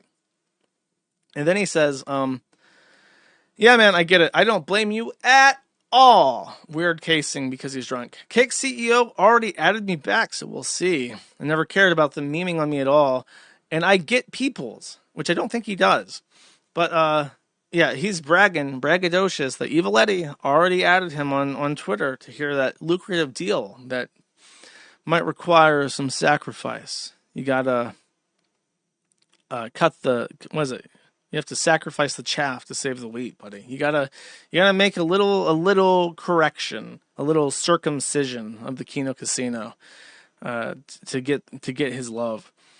And then he says, viewers. Oh wait, my response is, even going down that road opens you up to the scorn and ridicule of the entire uppercase I internet. So I'm not sure how it's advantageous. You're broadcasting to everyone. This is what I can't stand, and it really bothers me. Please don't do it. Jeremy Hambly replies to this and says, viewers will do whatever, but now my wife is literally terrified, so I have to act. And then he unfortunately committed mid-sentence. And what is the funniest typo ever conceived ever? So no, I think what he meant to write was to act, or action, to do something. I have to do something. I have to act. To act. I have to act. But unfortunately, he just said to act. And he died. Okay, let me check to make sure that the flow is correct again. Okay, this is correct. So this is the same correct order. I've just confirmed. I hear that taking down channels is something I never wanted to do in 20 years, except Mr. Menaker, and then some other shit that they found later on YouTube. But I beg them to be reasonable. I honestly didn't know about my friend and his shit, lol, or LO, and then lol. That's also false. PPP found a clip where Jeremy Hambly years ago said that Adam Seller was his friend of 10 years. And that would actually be during the time that he got his DV stuff. So he should be very aware of who he is and what he's up to. I haven't talked to him since. This is also a backpedal. So now this is how you know it's the bull who's causing him problems. He messed with the bull. Now he's getting the horns. Because he never threw any fits like this about his wife getting bullied and mocked relentlessly for being eggless and miserable. But now that Adam is in the way, it's a serious issue. He said, haven't talked to him since. I had no idea he was such a degen, as if to try and throw information. Why should I have to do that? Well, it's like, if you're going to bring up this stuff in defamation into a case, they can say, fine, let's prove it. Let's prove that we are defaming you. Get your tax records for the last 7 years, and then let's have a court-appointed CPA go over the numbers, and let's see if we're right or not, which would just be giving them what they've been asking for anyways, but much more expensively. And then the part about the depositions, like, do you really want to subject people to court depositions? You're supposed to be sad about your wife, right? But apparently not, if you're willing to put her in a hot office room. And we'll publish all of this. So first of all, I actually did, I think, dissuade him from talking lawfare, because after this he course corrected him, like, okay, fine, I'll just take their channels then, bish. Because he realized, oh wait, that's a really, really, really bad idea to bring in the law and go to a deposition. That seems like a terrible idea, actually. Well, fine, I'll just take their YouTube channel. And then he acknowledges again that I'm authorized to publish this because he's talking to me with no concept of privacy whatsoever. And then I say, yeah, but they can sue for that, potentially, and then you have discovery anyways. It's not a one-way street. So I'm trying to play defense here in a way by being reasonable and saying, look, you can do whatever you want, but you're not the only person who can sue. As we saw with the Liz Fong Jones stuff, if you threaten to sue somebody, you can actually force their hand. They can force your hand by getting a declaratory judgment, and that might proceed to discovery anyways. So it's a really bad idea. It's a bad idea to do any of this. Just leave it alone. Next message. You're right, but I am not worried about discovery at all. That's what they want. But I have nothing to hide. But he won't give over his tax records. It's like, if you have nothing to hide and you want to talk to PPP and you're willing to give up your tax records and have your wife deposed under oath, why not just do the Caleb Hammer thing? Caleb Hammer is like a really big channel. You might actually get new viewers from that. But anyways, hell, I offered to give a fat retard nobody financial deals, and then he backed out of it. I don't know why I'm even messaging you, because I know you'll sell me out anyways. It's just the old lowercase I internet in me. I guess he did specify which one. I used to love Andy and meme culture, but my wife is terrified. Weirdos are messaging her, and she's ignoring me. It was all good back in the day when it was just him and his buddy Andy Worski reading Know Your Meme together, laughing at all the funny dog memes. But things have changed. Things are more serious these days. I then follow up and say, as far as I'm aware, by the way, all three of us got unbanned. This is while talking to PPP. And he's like, you know what? We're not even banned. I'm like, yeah, you're right. We're not banned. My channel on YouTube's not banned. My gaming channel is not banned. The Kino Casino clip channel is not banned. And Andy Worski got his channel back just now. So it's like none of them are banned. None of us are banned. We're not ban evading. He says, I had no choice. I hope that's true, TB. I hope it's true that they're not ban evading so I can take it from them again. Like, what the? Why are you happy that they're not ban evading if it undermines your entire point that you can easily take their channel down? But he course corrects and says, but their channel is basically a full-on TOS violation. So I ask, how? How is it a TOS violation? Lay it down for me. Break out the terms. Let's see. Go line by line. Let me know. He says, I think most of it is probably within the lines. TBH, I have no idea why that video got flagged, then reinstated because you reported it, or Adam Seller reported it, and then they had a human review it. And the human review concluded there was no PII leaked. Then reinstated, but it was my bod. I have never... He actually admits, and he's backtracked this, maybe it was my buddy, but it was public record. So... he knows that he knows the bull is pissed off. This is why he's saying this. He knows the bull is pissed off. He knows the bull is giving his wife the horns, and his cuck cage is getting rattled. And he's thinking, well, I guess he could be out there flagging. I really don't know. And then he admits it was public record. So I guess that's probably why it got reinstated. He must have submitted a privacy complaint, and then they looked at it and said, oh, these are just court documents. You're allowed to review court documents on YouTube. There's entire channels with multiple million viewers who do it every day. So he says that was odd, and it's odd because it got reinstated. I have never seen a video get taken down so fast, so I have no idea what it was even in it. That was a privacy complaint. That's what the message said. That wasn't me, but Eddie. But Evil Eddie over at Kick already added me. Let's not trifle with this middling clip channel. Let's go for the crown jewels. Let's go for the big pot on Evil Eddie's Stake.us poker table, aired on Kick.com. And it says, and if I want to, I could take their channel. I really don't want to, but I have begged them to be reasonable. I have zero interest in dealing with this shit. But then he lets us know that it's not even his choice. He is a victim here to his wife. But if my wife gets one more call or text message, I'll burn it all down, and my viewers will support me. I don't know if you're married or with anyone. I still think your coffee review was one of the best. This is so weird. I don't know, yeah, I'm going to do evil stuff, but, you're nice? I don't know if you're married or with anyone. I still think your coffee review is one of the best. But when you're with someone, and then he says, I'm not Mundane Matt. My viewers will 100% support this, which I can prove is not the case.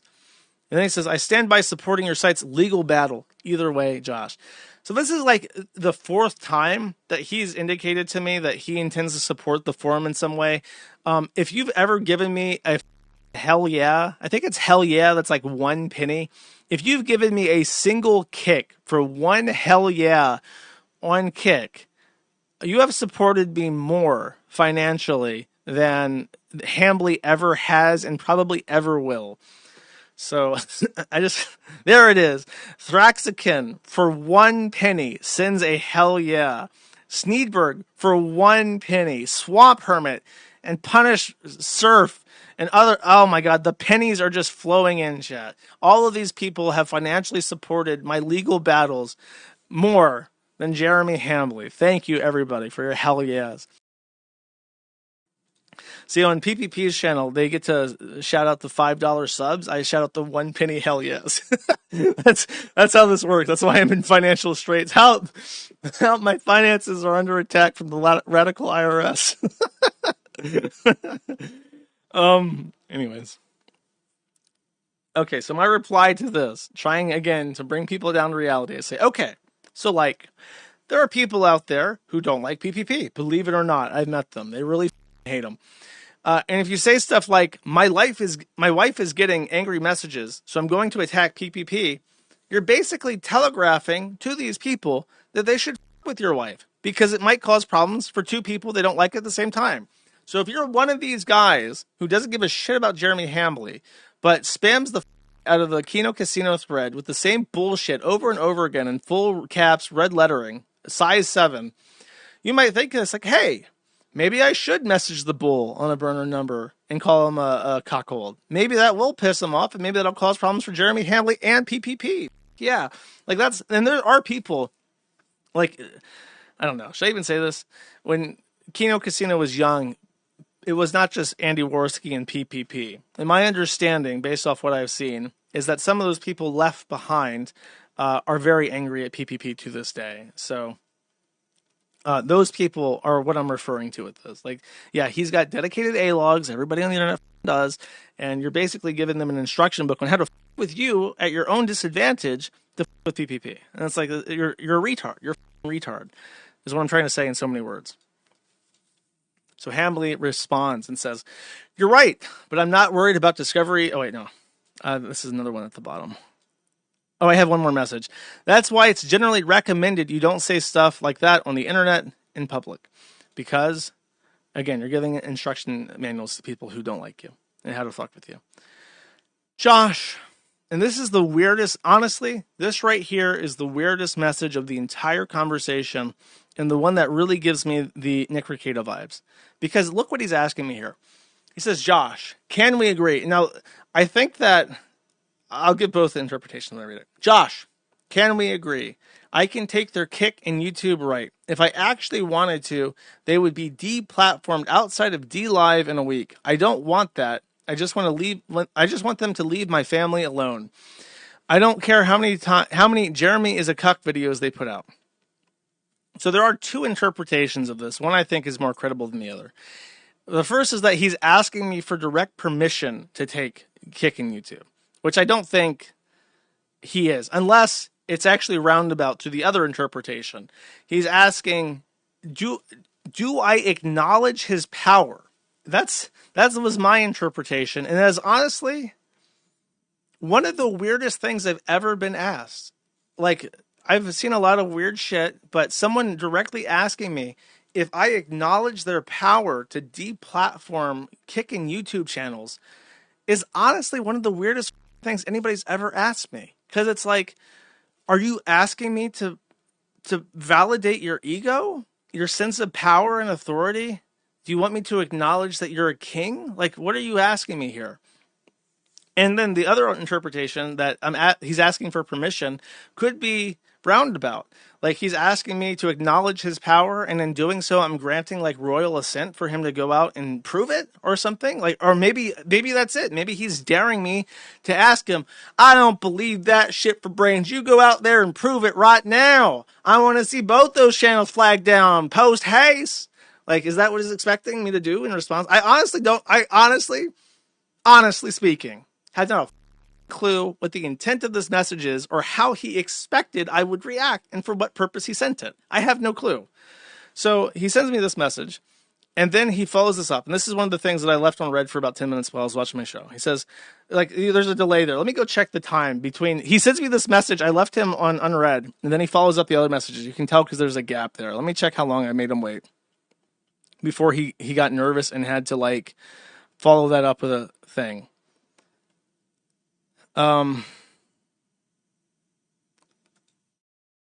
He waits about 3 minutes. He waits about 3 minutes before getting nervous that I haven't responded, and then follows it up with the following messages. He says, like, I have a non-YouTube rep. You know that, right? PPP also does through Kino Casino clips. On one phone call, gone. Again, the Reddit Janny meme with the Thanos snap thing going on. Like, that's just the mental image I get reading this. I have to find this. I think it will augment the reading experiment here if it's on the screen.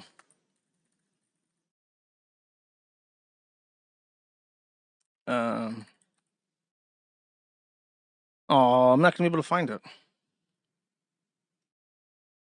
Reddit me soy jack hand clutch meme. Yeah, here we go. Oh yeah, this is the good shit. Yep. Okay. Let's put the other thing back on and read it. I think this will augment the viewing experience here. Okay. Um, I actually think they have incredible ceiling. They are hilarious. They just have to stay within the TOS. They don't have many attempts left. They are amazing at this. The show is hilarious. I would literally be promoting it even if they made fun of me. But they don't understand the line. This isn't 2001. At least I will forever know my coffee is better than Peppa. All right, let's break this down like a cardboard box, chat. As I said, first one, Kino Casino Clips has its rep. Everybody with over 100,000 subscribers has a rep. This 1, 2, 3, 4 next messages about the how great they are. It is weird, and it's very Ricada-esque how he mixes malicious intent with flattery. And it's a very weird thing. I don't have a name for it. I think actually there's this meme of like the narcissist prayer. It's like a Facebook woman meme, because whenever there's like a bad relationship, women talk about how they had narcissism, and there's like the narcissist prayer where it's like, even if I did do it, then you deserved it. It goes on like that, right? And it just goes. It's just about manipulation, and this feels like manipulation, where it's like he has to establish that he likes them and he wants them to succeed, and therefore the bad thing he's doing is obviously justified because he likes them so much that he would never ever ever do the bad thing that he knows is bad unless he absolutely had to. And it's like a very weird, covert, narcissistic thing that attempts to walk two paths at the same time. The path of righteous above it allism, and the path of being a complete and total dickhead constantly. And that's very reminiscent of Nick Ricada, and it's hard to directly compare these things because they're this sort of ephemeral, cerebral experience. The experience of being on the receiving end of this and having to have my brain multi-track what's going on, both what I'm literally reading and what is subliminally being broadcasted to me to attempt to persuade me. And when I get my suspicion is aroused and my cynical trait, my cynical perk activates, that's where my mind goes. I'm reading this and I'm thinking, what are you trying to do? Because it's not what you're trying to say, it's what you're trying to do. And then this message is a banger. I will forever know my coffee is better than Peppa's. His coffee was good. And this actually, I spoke to a coffee expert who watched my review and said that I did a really good job reviewing coffee as a person who doesn't know anything about coffee. And he also said that the flavor profile I described was a really high quality profile that probably took somebody who really knows coffee to make it. And it was for his professional judgment that there was no way Jeremy Hambly actually made this coffee because it's too good. And he immediately suspected it was a white label. And we had a brief discussion about how it's probably, about how he was surprised. I told him that he didn't advertise it as a white label. He said he owned the equipment. He did the burning or the, the roasting, not the burning. You don't want to burn the coffee beans. You want to roast them. He did the roasting like in-house in this warehouse, which nobody has ever seen any evidence of exists. Like, there's no pictures of him walking around like, hey guys, it's me, Jeremy Hambly. I'm here in the coffee brand coffee roasting. Here's my lead roaster, Miguel. Miguel is from Latin America. He grew up on a coffee bean farm. He's an expert at coffee. He develops our flavor profiles. Like, if you were trying to promote your coffee and the fact that you do the in-house roasting, that's what you would do, right? You would show off like your cool building and all your expensive equipment and your fancy packaging system and your K-Cups. Like, this is straight off the K-Cup line. This was an expensive system, it's proprietary, but, I know a lot of people like K-Cups. And then you had Miguel's like, see, the coffee, when you roast it, you have to roast it at this temperature for the smoky aromas. And it's like, but he never did that, ever. And he can't do that because I think that he white labels it at this point in time. Anyways, in my review, by the way, I compared it to Peppa Pigskin. What the Pippa? He spelled it wrong, and now it's like a black hole. Peppa, not PPP, Peppa Pipkins. And her quote unquote her coffee from Phase Connect, which was shit. It tasted like it tasted like how a barn smells. I remember it was a very vivid experience and it was terrible. And it smelled, when you smell the beans, like strawberries. So they like coated it in like a strawberry aroma, and then it tasted like a horse's ass, basically. Not even an exaggeration. So the comparison was quite abroad, and he remembered that for some reason. That Peppa Pigskin her coffee was lackluster. So, I mean, maybe, I don't know. This is me replying to this bizarre rant that he posted at me. Sometimes you think something is really easy to deplatform and it ends up being impossible. Hint, hint, nudge, nudge. It's kind of hard to say a fat guy dressed like Peter Cottontail is posing an imminent threat. The last stream that PPP had done was on Saturday before Sunday Easter. And he was dressed as Peter Cottontail. He was the Easter Bunny in a full Easter Bunny body suit. It wasn't a bodysuit. It was like a costume with like body paint, and it was really good. It was really good. He had the perfect rabbit nose, like prosthetic put on to give him like a rabbit face. It was very a lot of effort went into it, and I'm just imagining like a YouTube moderator watching a video about a guy being cucked by a criminal, and it's just Peter Cottontail, 300 plus pounds, bouncing up and down, going, whoa, buddy. It's like, how is anyone going to take that seriously and be like, this is an imminent threat to human life. I'm taking this video down right now. Like, you're never going to survive scrutiny on that shit. Yeah, the worst carrot ever. Andy Worski couldn't keep his hat on for 5 minutes.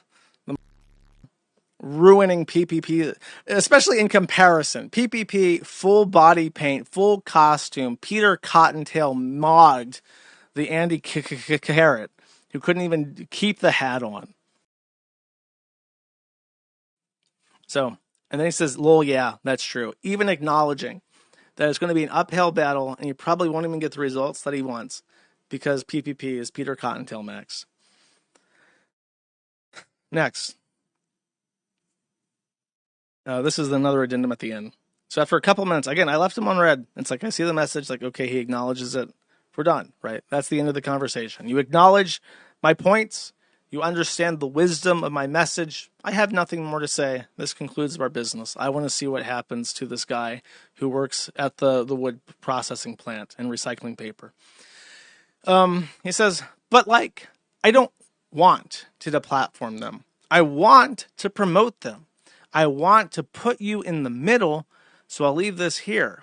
I still support Kiwifarms existing, and I will help in any way I can with the legal battle. I appreciate you being open to chatting about it. I never flagged them. It's not true. I assume it was the normies they were outing.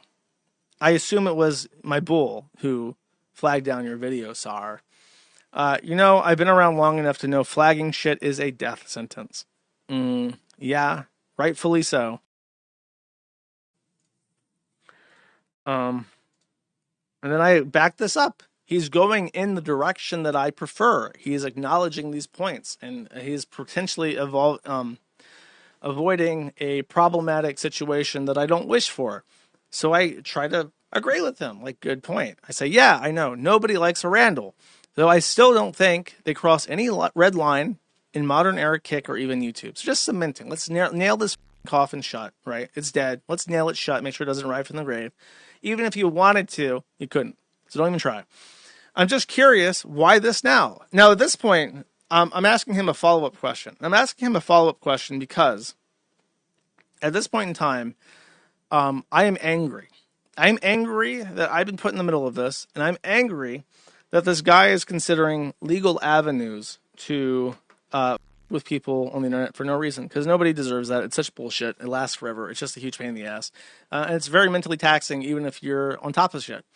So I'm asking him a question because I'm going to screen cap it, as I've been screen capping the conversation. And I'm hoping that he'll say something that if he were to sue PPP, he would actually undermine his credibility in a case. So at this point, I'm thinking I have to find some way to undercut this guy just in case. Because he's the antithesis of everything that I vouch for on the internet. So I say, I'm just curious. Why this now? Because they've been saying a lot about your relationship and behavior with Melony Mac and Hannah Claire for months. What happened in the last week to cause a crisis?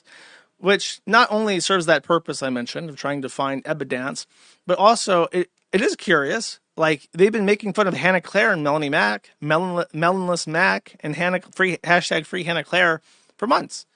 And you're okay with that. You know, why is that okay? They've been making fun of your wife for months. Why is that okay? Why just now? And very specifically, what happened in the last week? And I want to hear him say the bull. He says, yeah, it's never been an issue until people started spamming my wife. People, and some nebulous people who never ever, until at any point in the last year or more that they've been talking about the quartering, never did anybody spam the quartering's wife until the bull got involved. And it's like, I wonder who's spamming the wife. He says, I literally don't care that they make fun of me. Like, her family has seen this shit.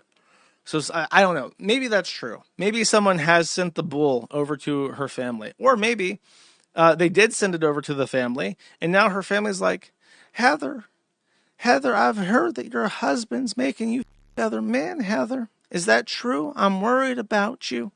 And now she's like, my mom knows that I'm a hot wife. That's very embarrassing. That might have actually happened. I don't know. It could have. I'm not saying that's not true. I'm not saying that her parents weren't involved, but it may not be in the way that he's describing it, where he's saying that they're just being harassed and now they have to cope with that somehow. And then this is the original offer, which I'll reread. Unofficial truce. They delete the videos attacking our marriage. I never mention them again. The more they do it, the more I want to flex my connections to bury them.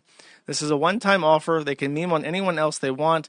I don't care if they meme on my friend who apparently has a questionable past, but this is an exploding offer. If they want to go to war, I will win. I assume all these messages will be public, but like Andy, I just get rid of the videos claiming I let some my wife, and they continue to make 10K a month on YouTube, and I move on. But they continue to spread disgusting lies about my family, and I have no choice but to react. It's time for them to make a business decision. This is win-win. I can burn it all down, LOL. I have 5 years guaranteed, spelled wrong, salary at Rumble. But if they balk, that's not on you, and I still support Kiwifarms. Broker the ceasefire, and everyone wins, LOL. Now, I read that before. But the funniest thing that happens in this conversation is actually what happens immediately after.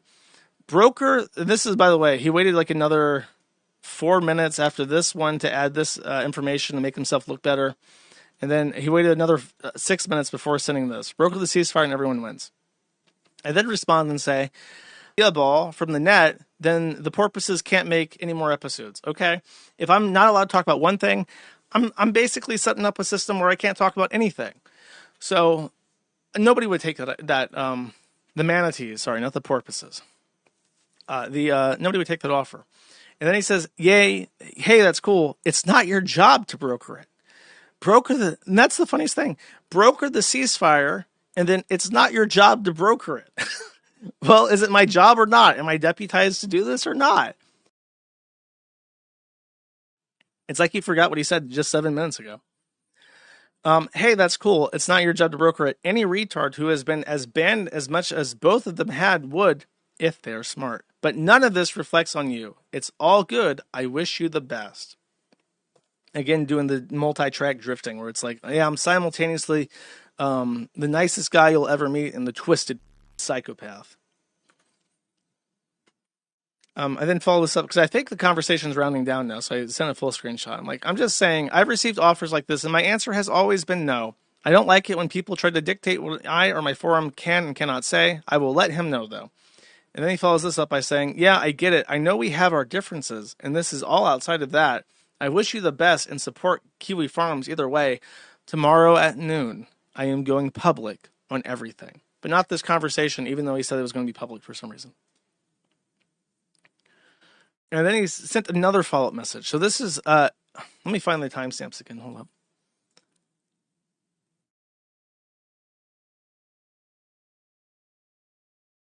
Okay, so I didn't respond to that. 20 minutes later, he says, you know what? Don't even worry about it. I'm going to handle it tomorrow. Cope, Smiley.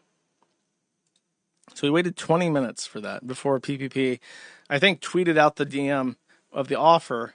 And then he was like, you, I'm going scorched earth. He says, you know what? Don't even worry about it. I'm going to handle it tomorrow. And I said, I did send the offer to him, but he feels it's an extortion effort, which I also did. I'll be watching the stream on Monday. And now this is me trying to, again, feng shui things into my pleasing. I want him to go scorched earth. I want to see the Jeremy Hambly PPP takedown video. I can't wait. So I'm letting him know I will be watching this. I have featured the thread. I want the content, okay? Oh, I see there's a spammer. Okay, 1 second. Oh, it's been going on for a while. I'm sorry. Okay. And then I say, okay, this is the next day. Today he says at 4 a.m. So he's up at 4:40 in the morning saying, it's all good. Probably does come across that way to him. Wish you well. So then the next day, after these random 4 a.m. messages, which at his time would be like 2 a.m., I say, should I unfeature the stream on Kiwifarms? I thought you were doing a pre-stream thing today. I didn't see a tweet about canceling. And then 20 minutes later said, you know, mate, it's really disrespectful to lie to my face. And he says, wait, what? Oh, the public stuff? I should have told you. Sorry about that. It became clear last night that they are not interested in being human, so I'll just be on my way. Oh, no. I lied to everybody and tried to cover up the fact that I had a meltdown after I sobered up the next day. Then he got mad that PPP had put out his offer that Hambly asked me to send him, and apparently he got upset about that. He said, I saw PPP said to just put the DMs, which is fine. I expected it, but if they're not interested in being civil, there really isn't any reason in giving the time of day. If I had known you were going to feature it, I would have and should have told you. My bad. And then this is my response. This is my last message to him, I think. I said, I sent him a portion of the DM that contained your offer, like you asked, but I did send him the full conversation because I feel like you're outlining an extortion scheme. I was asking about your plans in the chat and ignored that, and you ignored that, plus my DM on Twitter.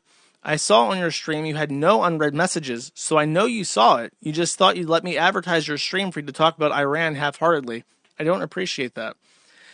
And I say, you're on a bridge burning and mistake-making spree that reminds me of Ricada by the numbers. I don't feel like anything I say will help at this point, and since you're threatening litigation, it's probably not a good idea to say much more. He did actually message me after this. He rated this heart emoji, and then he said, I don't look at my DMs while streaming, and for the obvious reasons I was ignoring chat, lol. No disrespect meant. And he said, I didn't have any idea you were going to promote the stream. Promote spelled wrong. He sent this at 11 a.m. and said, Pruta the stream. I don't even know how Kiwifarms works, so again, apologies. I'm not talking about legal action against Kiwifarms at all, by the way, which is not what I said. I said legal action, period, which would make him litigious. I will continue to read through this forever. Let me get some water. I'm having fun. This has lifted my spirits up for some reason, chat.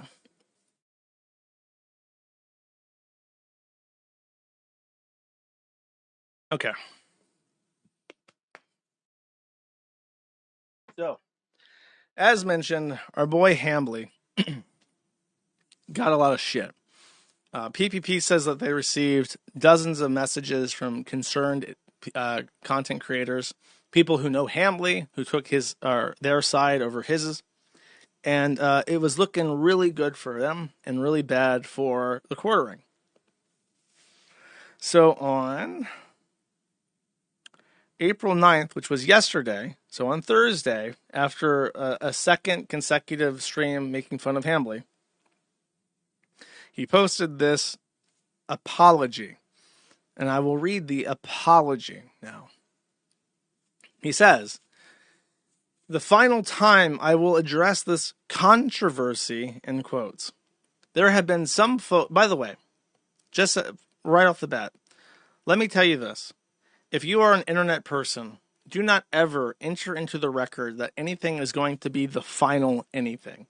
Because when you say it's going to be the final anything, and you ever address it again, you have lost. You have absolutely owned yourself because you've stated your intentions to never talk about something again. And when you inevitably do, you're going to look like a retard immediately. So don't say that ever. Okay, just as a point. So he says, there have been some folks having a lot of fun at my expense. It's been going on for like a year, and I've never said anything about it until recently when they started inventing vile lies about my wife, my family, and me as well, of course. Which raises the question, who is his family? Like, is he referring to his mother or his father? Because he's never said that.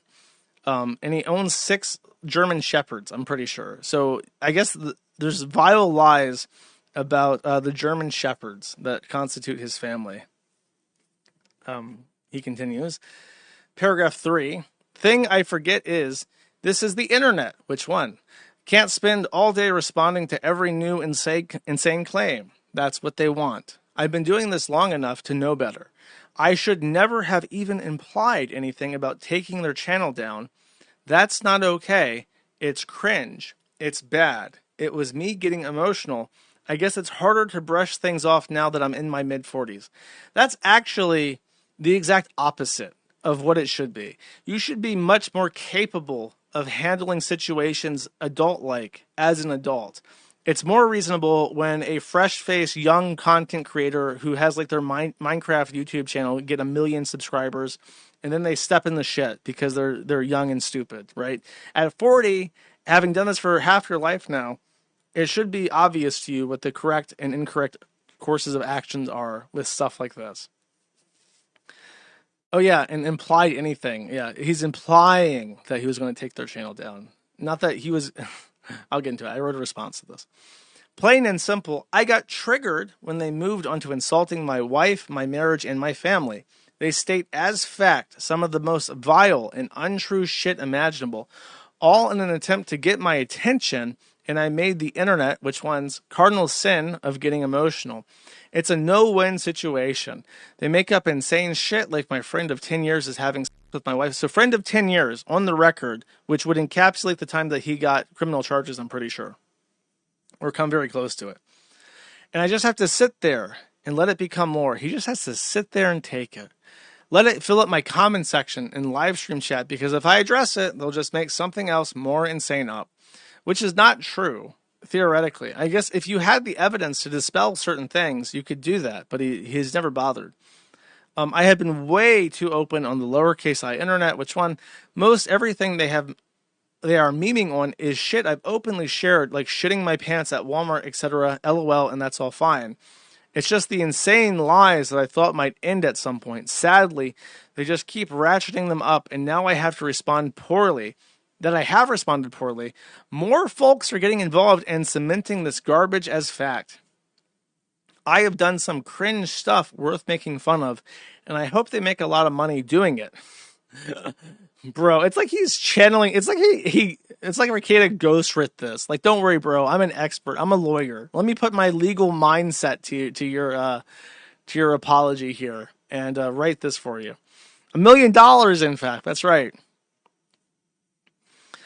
But at the end of the day, there is room on the lowercase I internet for all of us. This is the shitty part of it sometimes. Almost nothing said about me is being presented in good faith, but I just got to let it ride out and not spurg out, so I apologize. Comment sections have been wild, and I made it worse. Please don't bother engaging with this stuff. Everything is going to be fine, LOL.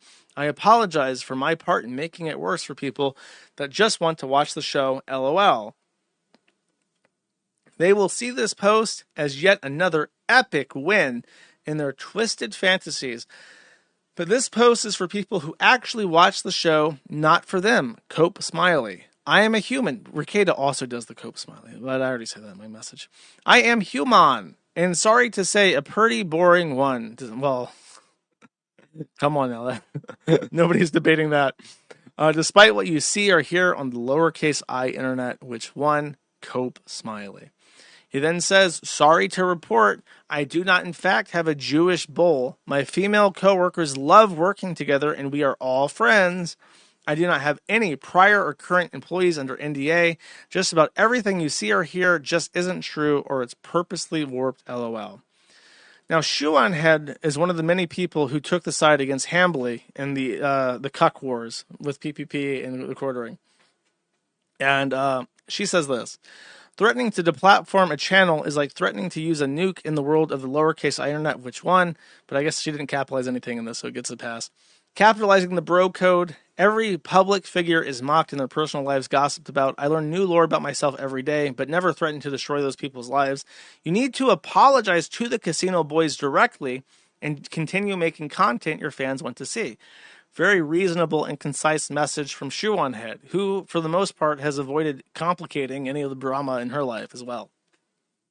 And she also highlights my number one criticism of this message. He's apologizing, and he literally says the word...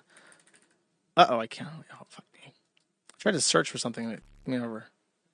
I can't control F on this... God damn it, Elon. I tried to control F find something, but I can't do it. He uses the word apologize several times, but he actually doesn't apologize to anybody. Who are you apologizing to? It would be to Kino Casino and Andy Worski, right? Or PvP and Andy Worski. But he says, "Oh, Shoe, on that second part, I will never apologize to those losers who circulate photoshopped, disgusting pictures of my wife. We are not 18 years old anymore. Pretty sure you wouldn't have apologized to those people spreading fake nudes of you, would you?" This is the most insensitive message ever. Because she's being nice to him. And she's like, what's the point of an apology if you're not actually apologizing or learning or promising to do anything differently? And then you have to remember that Shoe on Head has a massive audience. She has a massive audience of like however many million of people, like 600,000 just on Twitter. And then she has millions of followers on YouTube. The overwhelming majority of people who know of Shoe on Head and casually consume her content on the internet are not people who know that she's had a leak. And Hambly blasting on her timeline, because this is going to show up in her fans' timelines, that she's had nudes spread of her, is advertising to them that they can go look it up. There is no world in which Shoe on Head would appreciate this reply, and I guarantee you that the quartering knew that, and he's being a passive-aggressive dickhead, just like some other narcissistic passive-aggressive dickhead that we all know about. So really just an incredible reply altogether. I did the thing. This is the one thing we did not want to happen. Okay, so my reply to the quartering was this. And I went line by line, paragraph by paragraph, and I tore this apart. Because again, I think of these things as a setup to a punchline, okay?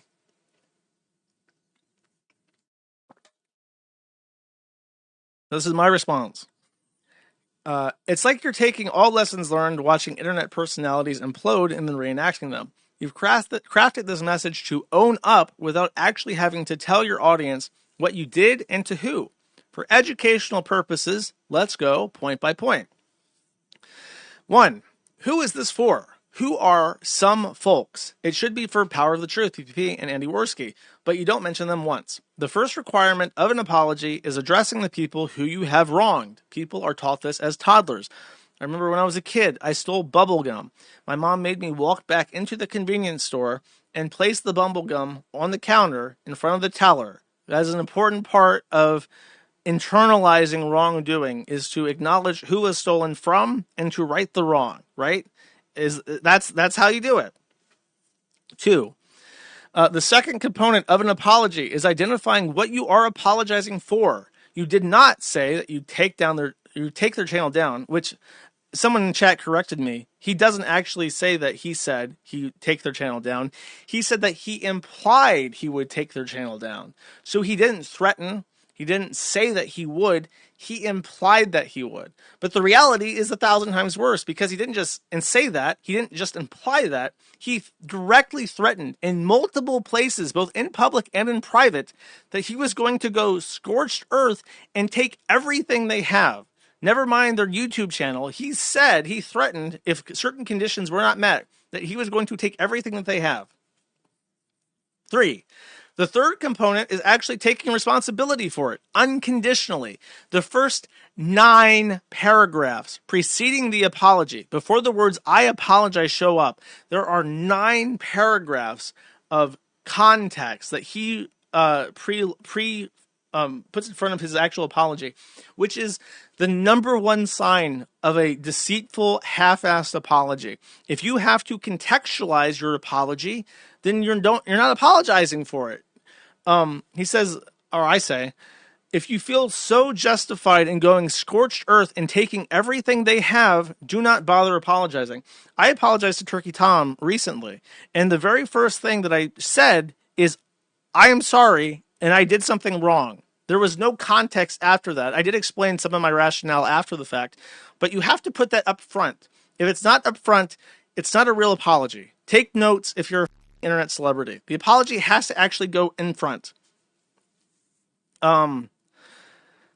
And 4, if you're doing this on Twitter, your tweets only get as many views as mine, and all I do is dump half-baked racism a couple times a week. Supposedly, you get as many as 60,000 live viewers, so that would be the appropriate place to apologize for threatening to engage in lawfare and deplatforming for online banter. Self-explanatory. 5, the true purpose of this message is to try and appease PPP and the Kino Casino audience without actually having to expose your audience to anything that's been going on or what any of the vile, untrue shit is. In the same way you thought threatening to take everything they had might make them shut up, you're hoping that an ambiguous apology might take the wind out of their sails without having to eat crow for anything. And that's the big one. It's like this message is meant to explain like why there's so many hateful comments in his live stream and comments for his own audience, but he's trying to make sure that they disregard it and they know that it's all handled. Don't worry about it. Nothing to see here, boys. It's just some haters on the internet. And then I wrap it up. I say, finally, and most importantly, this message ignores reality. You're not learning anything. You've not accepted any of the points raised that have triggered you. Your friend, who you invite over to your house, is a known swinger with a criminal history involving domestic violence. There is very good circumstantial evidence that you were aware of this. There are way too many, and I mean that, way too many clips of him making wildly inappropriate statements to your female co-hosts. And really, I should have said to women, period, because there are. Like, this guy has not found a woman on the internet he will not. Anytime he has any kind of interaction with a woman, he is trying to set up some kind of haha, just as a joke, what if we type thing immediately. Nobody can take public statements that they're fine with it at face value. They are your employees. And one of them is feeding a baby soon too. Hannah Claire is pregnant. Congratulations, Hannah Claire, by the way. She can't afford to leave at any time if she wanted to. They are trapped with her. Now, Melony Mac, I think, might be a dumb bimbo, because she is. But Hannah Claire, she is like, as I said, a pregnant mother of one, expecting a second. And she has to save, and if she's going to try to, she's set up her own YouTube channel, if she wants to segue into doing her own thing independently, she can't just drop everything and move over to that and have it work out and provide the same level of income security. You have to build up to that.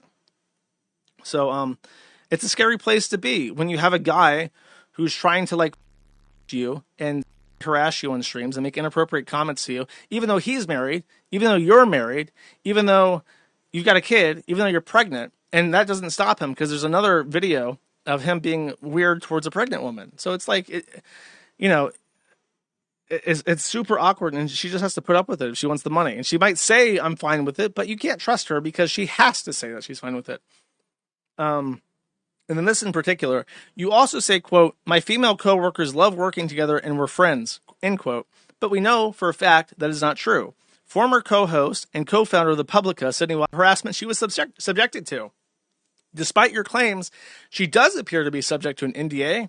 And this, I was thinking about this, and I realized that he directly contradicted me in his message about how he says there were no NDAs. And I thought, you know what? I bet you this is a little Rakita lie. A little ratatouille Rakita lie. I bet you he doesn't have an NDA. He has a non-disparagement clause. Or maybe a non-disparagement clause, which is not technically an NDA. Oh, I never said we had an NDA. Or I never said we don't have a non-disparagement clause. That's just bog standard in our contracts, teehee. That's the exact thing he would say if he ever got found out. Sydney Watson published their contract and be like, well, I never said that. I never said we didn't have a non-disparagement clause. And then narcissist prayer. Okay, so it's found out my lie. Then it's normal. But it's totally normal for people to have that in communications. It's standard with the boilerplate template. So even if I did lie, it's okay anyways. F you, bitch. That kind of shit. I know your type. I know you. I know you better than you know yourself. And then he says, this post does, this post does 3 things. 1, it admits that PPP is getting to you, which it does. 2, you have learned nothing. He didn't. And 3, you will continue to cause the same problems for yourself. He has. And then finally, P.S., Ricada also does the smiley face cope smiley thing. I was able to post this, by the way, because he was following me. Now, if I go to this, I was not one of the 90 people who could reply to this because he's not following me. And I am blocked. So he has blocked me in the past, unblocked me because of the Peppa Pig Skin coffee review, followed me, tried to solicit favors by offering me his unwavering support for the Kiwifarms, and then blocked me again. He has blocked me like 3 different times on Twitter, and I've changed my stance towards him not at all. Okay. Oh, also, let's scroll down here. Started report. Jade McNeil, shoe on head.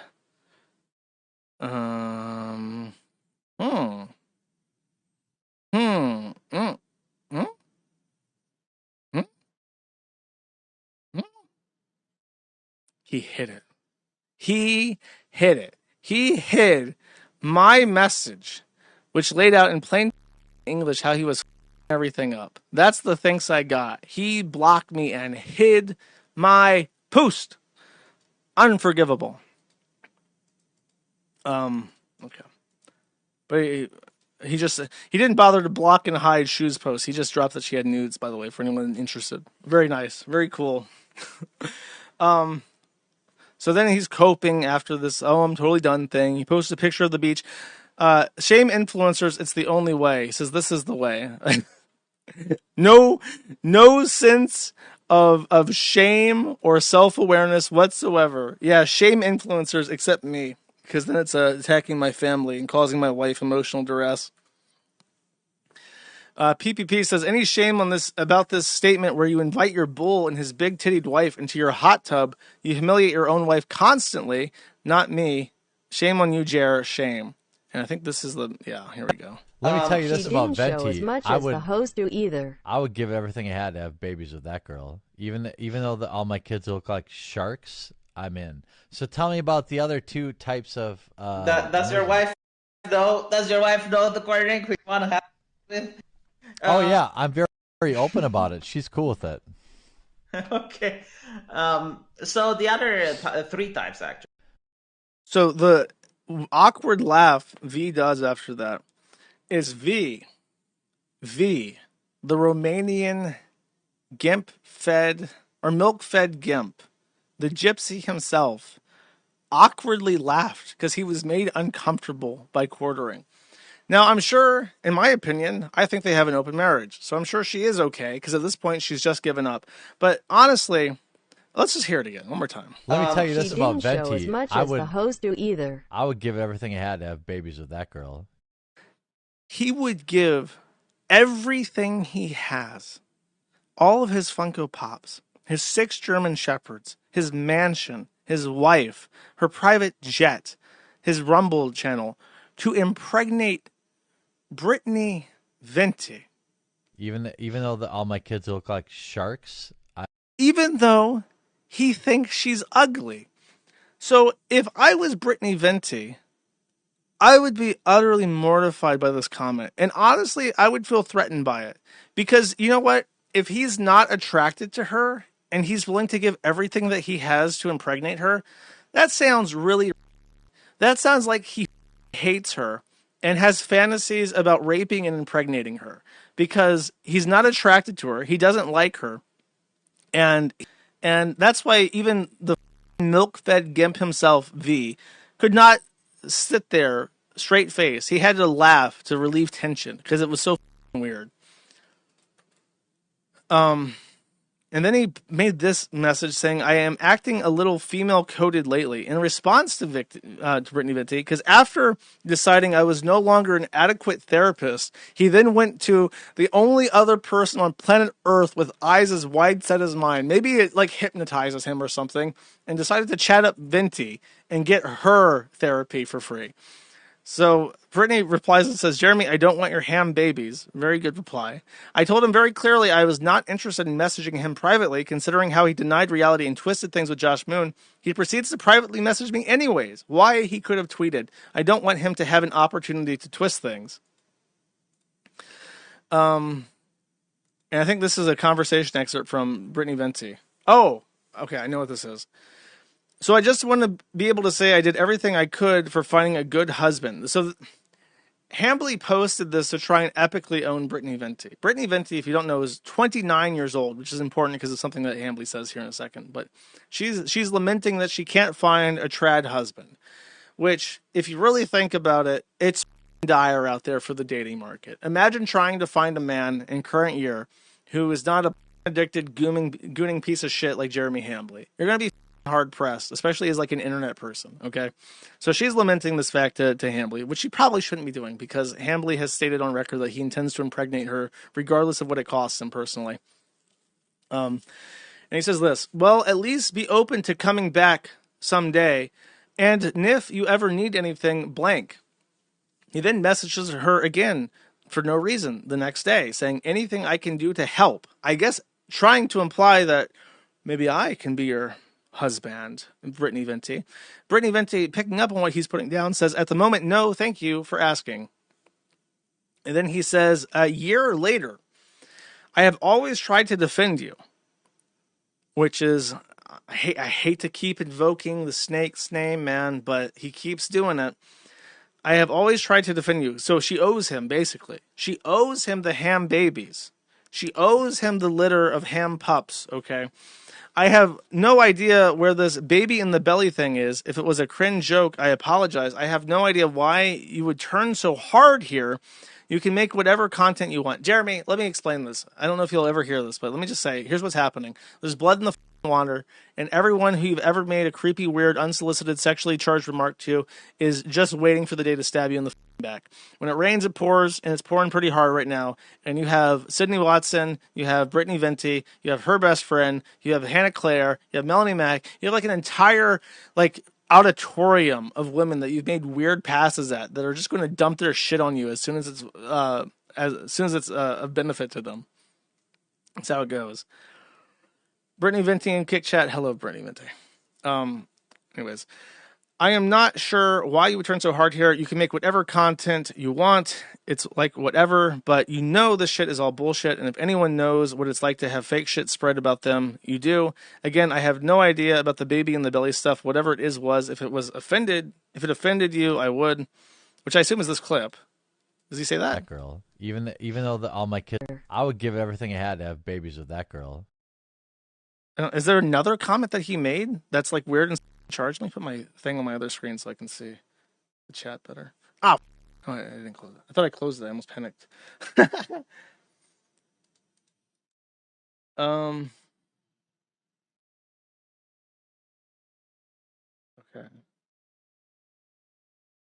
I don't know. It's probably a different comment, I'm assuming. Probably made several comments like this. I am acting a little female coded today. It's just the worst possible thing you can say, knowing that it's going to be posted online. Lately, but I have always had your back. It's just so weird that now you're willing to assume the absolute worst about me. Sorry about the block. Have a great week. He doesn't understand that when he talks to a random woman and he says, yeah, I would sacrifice my entire life to you up, even though you're ugly to me, which is literally what he said, that they're going to say whatever she did and just be like, yeah, whatever, weirdo, and just be really non-confrontational. But they're not going to like forget that. It's like always going to be bad blood between you. He doesn't understand that shit like that adds up. People remember stuff like that. He deleted this tweet apparently. So he is the one that posted this, which is just preposterous. He says, since we're leaking DMs, Brittany Venti, share the whole thing. I read the whole thing and I thought that she posted it for a second because it's like, who the would post this in public? Not only did I reach out to you when you were going through a rough time, I apologize to you if you were offended. I have never been anything but kind to you. You did not tell me not to message you anywhere I saw. She says, you just cannot stop lying. And then she highlights a thing about our conversation, how she posted it publicly to avoid being twisted. And that's that. Okay. Now, I have more miscellaneous clips of Jeremy Hambly being disgusting. And that will round out my Hambly segment. So,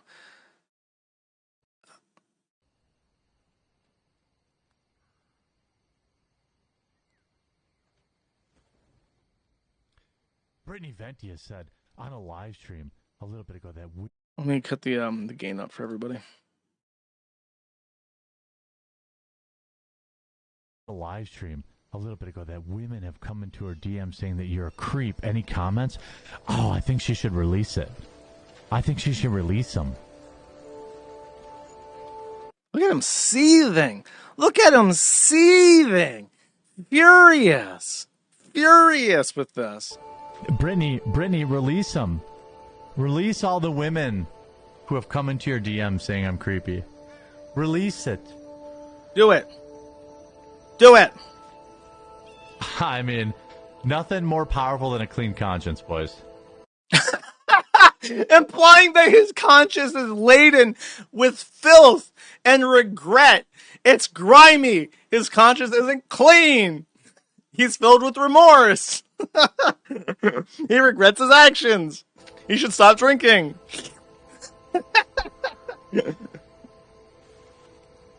Chaser! Shot chaser!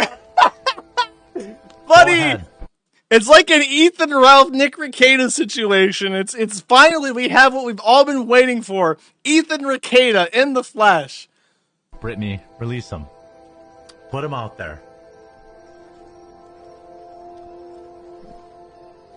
Do I just ignore the scroll to come back later? Oh, by the way, I don't even know why. I don't know if this is actually a reference to Rekieta or if this is just a meme that just floats out in the ether, but I've always referred to Baldur's Gate as Baldo's Gate because that game came out, I think, in the middle of the Rekieta drama. I don't know if he ever played it, but the fact that he's playing Baldur's Gate is like a meta level of funny to me, and that might even just be an in-joke between me and like friends. But I don't know. It's extra funny to me is what I'm trying to say. And I don't know if that makes sense to anybody else.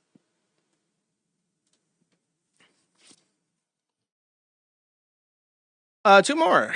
Okay, so this is Adam Seller, the guy who he didn't know had a creepy past and who he hasn't talked to since the information came out that he is a violent cuckold. She's about 40 and she's still single and childless. That. On the fate of your world. Okay. That is, let's hear it again one more time. Do because she's about 40 and she's still single and childless. First of all, he wanted to say she hit the wall. He restrains himself there for some reason. I don't know why. I suppose that he can't. Jeremy Hambly lacked the fortitude to say that he did not find Brittany Venti sexually attractive. He just didn't have it in him. He couldn't say that she hit the wall because to him, she's so beautiful. And he just couldn't do it. So he had to pivot there, which is already kind of weird. But then he says that she's 40 and childless. She's 29. You know who's 40 and childless, Jeremy Hambly? Jeremy Hambly and his wife, Heather Hambly. They're both 40 and childless. It sounds like projection there. You know who's not 40 and childless? She's 29. She's not even 30. There's a 14-year age gap between Brittany Venti and Jeremy Hambly. So what the are you saying? That's just nuts. It's nuts, so man. And how can you make disparaging comments about a woman like that when you're married to a woman who tried and failed to conceive? You're going to taunt somebody for not having kids when you try. And I'm sure that's the most painful thing in her life is that she can't have kids anymore. And you're going to fling that shit around at random people because they're making fun of you? What if your wife hears that? That's your opinion. She's hit the wall, and she's 40 and childless. The most disgusting, despicable state that a woman could ever possibly exist with just so happens to also be his wife. There's no way that this conversation doesn't happen in real life. You're 40 and childless, bitch. I don't want to hear about that bull ever again. You've ruined my career. Psh. shot glass, the coffee brand coffee shot glass, scattering across the ground, like in a fit of rage. Like, come on, bro. Just vile. Vile.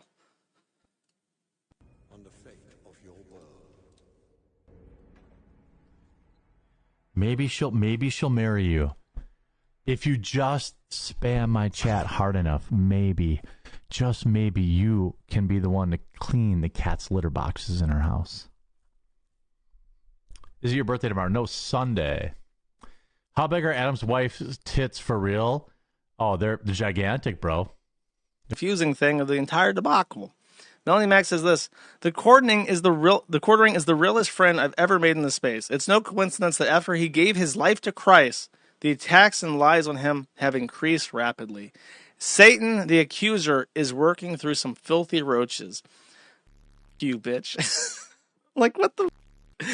What a dumb cunt. Like, here, you want to... Hey, Melony Mac, you want to know? You want to know what Jeremy Hambly thinks about you? Hold up. Let's put this on the screen together. Let's juxtapose this real quick. I'm going to do a little in-camera editing here for dramatic effect. We're going to put this on screen. Inshallah, I'll be able to put this on screen. Okay, great. There it is. Put it right down here in the middle. Okay. And put the gain back up. And she's still single and childless. Let's confuse things a little bit more, shall we? Let's just remove the clutter on my screen here. Okay, let's just remove the clutter on my screen here. She's about 40 and she's still single and childless. She's about 40 and she's still single and childless. She's about 40 and she's still single and childless. It's true. She finally did get married to a Filipino, so she's not single, but I don't know. Before she got married, that's what Jeremy Hambly was thinking about her, I guess. It's the hypocrisy, chat. The idea that Satan has to lie about Jeremy Hambly is preposterous. It's the same shit as you know who. Let's see. I don't know what this... Oh. I think this is an old clip. The people did a bunch of digging to find old clips after the drama. Do you marry calm a man down, or do you get used to it? It doesn't calm you down. You get used to it. I'm just being honest. I want to all the time. I want to all the beautiful women, and I want to spread my seed everywhere. Being married does not change that. Oliver D, yeah, Warski restarted one more making time, creating a bit content, quiet. or do you get used to it? It doesn't calm you down. You get used to it. I'm just being honest. I want to all the time. I want to all the beautiful women, and I want to spread my seed everywhere. Being married. So, drunk Hambly, again slurring his words, admits openly that his... Let me put Melony Mac on about the good Christian man. The good Christian man who is married before God has this to say about his marriage. No, it does not abide his appetite in any way, shape, or form. And every single woman that he considers beautiful, he wants to all the time. So if you were a beautiful woman that Jeremy Hambly finds attractive, he would want to you and impregnate you all the time. I wonder who that could apply to. Could it be? No. He's found Christ, chat. You have to forgive. I don't know when I'm going on yet. So 11:25.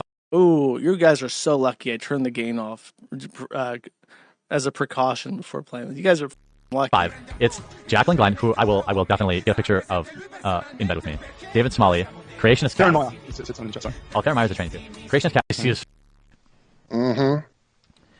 I will say that. Yeah, I will say this about Brittany. Oh my God! What? Why? What about Brittany Venti is so alluring to him? Why? If you know who she is on Twitter, she'll oftentimes post like, nude pics of herself and whatever. I wouldn't put her at like even. What do you say? if you know who she is on Twitter, she'll oftentimes post like, you know, nude pics of herself and what. No, I don't think so. Whatever. That's not true, is it? I wouldn't put her at like even an 8 out of 10, but she also is like one of those chicks that like understands where she's at. You know, she's like. Okay, but wait, what issues are facing the trans world? We've talked about the bathroom. Dude, he's such a. He's a hard R. His whole shtick, everything he says to Brittany Venti, is that he thinks she's ugly but attainable. Yeah, this bitch probably would lock her up. She's not an 8 of 10, but she knows she's not. So therefore, I can have sex with her as I please. Like, that's what he's doing. This is a. I hate, man. That shit is like manipulative and deceitful, and it's designed to break people down. This. Are they going to go into you wear glasses? You need a secret camera in your glasses, live stream the whole thing from your point of view. I have glasses that record, but they don't Bluetooth to my phone. It would be, and then the whole time just be staring at Jacqueline Glenn's tits. That'd be awesome. They're delicious. She's beautiful. Oh man, I'm like getting hit with like psychic goon waves off this guy. It's causing me like mental damage. I'm accruing DPS on my brain. Woman. Mm-hmm. Then we have a quote dinner break, which means everyone gets a Subway sub. Ooh, Subway, pleasant. Okay, and then so this is probably not even responding to what's on the screen. Okay, Allie. All right, I'll get you in here, Allie. Allie Drummond, okay?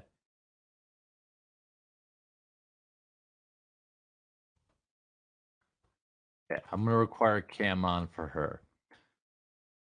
Okay, Venti's going to be here. I'm going to require. I need. Listen here. This is part of the exchange. I will put you on my wonderful pedestal, the quartering, expose you to 4 million people, 8 million people, 22 million people via my YouTube channel. However, you must understand that this is an exchange, and your part of the deal is that I get to pretend I am beset on all sides by beautiful women. So if you would like your exposure, you need to make sure that your pretty little face is right next to mine so everyone knows that I am a big deal and I pull mad bitches. Let's make sure that we're understood here. We're about to bring on all the boobies. Oh, I need a vagine in this chat so I can go pee. Oh my God, bro. One of these girls better show up. One of these trifling bitches better show up on my stream, god damn it. Shout out to the 6. I'm gonna have a boobs McGee in 2 minutes. If you want boobas, you have to get me everyone who's watching. Spiritually You want Indian. me to bring you boobas? Dude, he really is spiritually Indian. He has like a bullshit degree in business. He didn't go into his actual line of work. He's like trying to push all these bullshit white label products. He acts like such a big deal. My good sir, I get 60,000 live viewers across all of my channels. Mr. Evil Eddie, sir, would you be interested in doing business, sir? However, for my Izat, sir, you must terminate the dreadful, vicious lies perpetrated by the Kino Casino, sir. Also, if you have any bobs in vagina, I would be pleasing to take, sir. Leave a like on the video. Okay, so let me tell you this. I said I would bring you. What is the message that it's responding to? Batgoat says, same one. I'm a fat, dumb, and happy in Cali for another few days to week. They home to this guy, dude. The quarterings viewers must be properly dented because this ain't English. Let me tell you this. I said I would bring you mad cleavage. Allie is in the waiting room wearing only a bra. And if there isn't Married man, by the way. 5,000 likes on this video. She's gonna put on a lame ass burgundy sweater to join the stream. So leave married pregnant woman. She's pregnant during this. Oh, lady, get some respect. Like right now. And then I'm gonna bring Allie on. I'm gonna run. I'm gonna grab a water real quick, and then I'm gonna bring Allie on. And if you don't leave enough likes, then she's gonna be wearing some sort. Hey, Venti, I found one. Josh Berg for $20. He's asking you out. Sort of magenta burgundy sweater. Some water. Yeah. Some spicy water. All right, here we go. Allie, put your shirt on. Jesus, your boobs are hanging out. Dude, that's vile. Any woman who would tolerate this kind of comment from a man and not immediately ditch needs to work on their self-respect, because that's ridiculous. His wife even tolerating this is like, do you have like a backbone? What's wrong with you? These ladies, it must be because of Allie Drummond. Welcome to the stream. How are you? Oh, I remember. She's just sitting there in the burgundy sweater. And okay. Sorry, I didn't know who this was. And now it's really obvious looking at her. He's making really disgusting comments about her to her face. And she's just sitting there in a sweater the entire time. Wow. Yeah, she should have left. Yeah, she should have left. I'm good. How are you? Oh, I'm killing it. Oh, she seems so happy now. I'm doing all right. Crushing it per usual. Yeah. Eyes to the ground, not able to make eye contact because she's really embarrassed. That's mean. Yeah, I didn't think that anybody would be into pregnant chicks, but hey, I guess the internet's a big place, so maybe they are. Subtly hinting, I'm pregnant and married, you degenerate freak. What the is wrong with you? And then, of course, look at that expression. Does that look like the face of a man who is not up for a challenge, who cannot rise to the occasion? Oh boy. Look, I mean, here's what a lot of people already know. I mean, you might be new to it, but I'm very progressive. Oh, okay. So if you're into prego chicks, that's literally like they need loving too. It's fine, you know. It's not a weird thing for me. Mods, please put at Real Femme Sapien, Allie Drummond. She also has an OnlyFans where she sells breast milk pictures. Bro, that is vile to say about somebody. Stuff like that. So, Allie, I mean, we've only ever exchanged nudes online. So, I appreciate you joining me. Yeah, no, thanks for having me. My husband actually likes your. My husband. Can you take a hint, Jer Bear? Alarm, not interested. Please shut the f up. Content. And I didn't even know that you had reacted to my content before. It took a while for me to realize. I think maybe you had done a short or two, and I was like, oh, this guy knows I'm alive. Very cool. So that was neat. I didn't even think you looked at my channel like. Wow, I can't believe it. This big YouTuber wants to talk about all these things I'm so proud of. He's inviting me onto his channel so I get to advertise my work and the things that I do, and I'm so happy for this. And then she gets on and is like, "Show me your titties, bitch." Pull it off. What's that sweater? That ugly ass sweater. And then she's realizing oh, this guy just wants to f me. And he probably herself to me. That's really gross. That well, it's obviously before.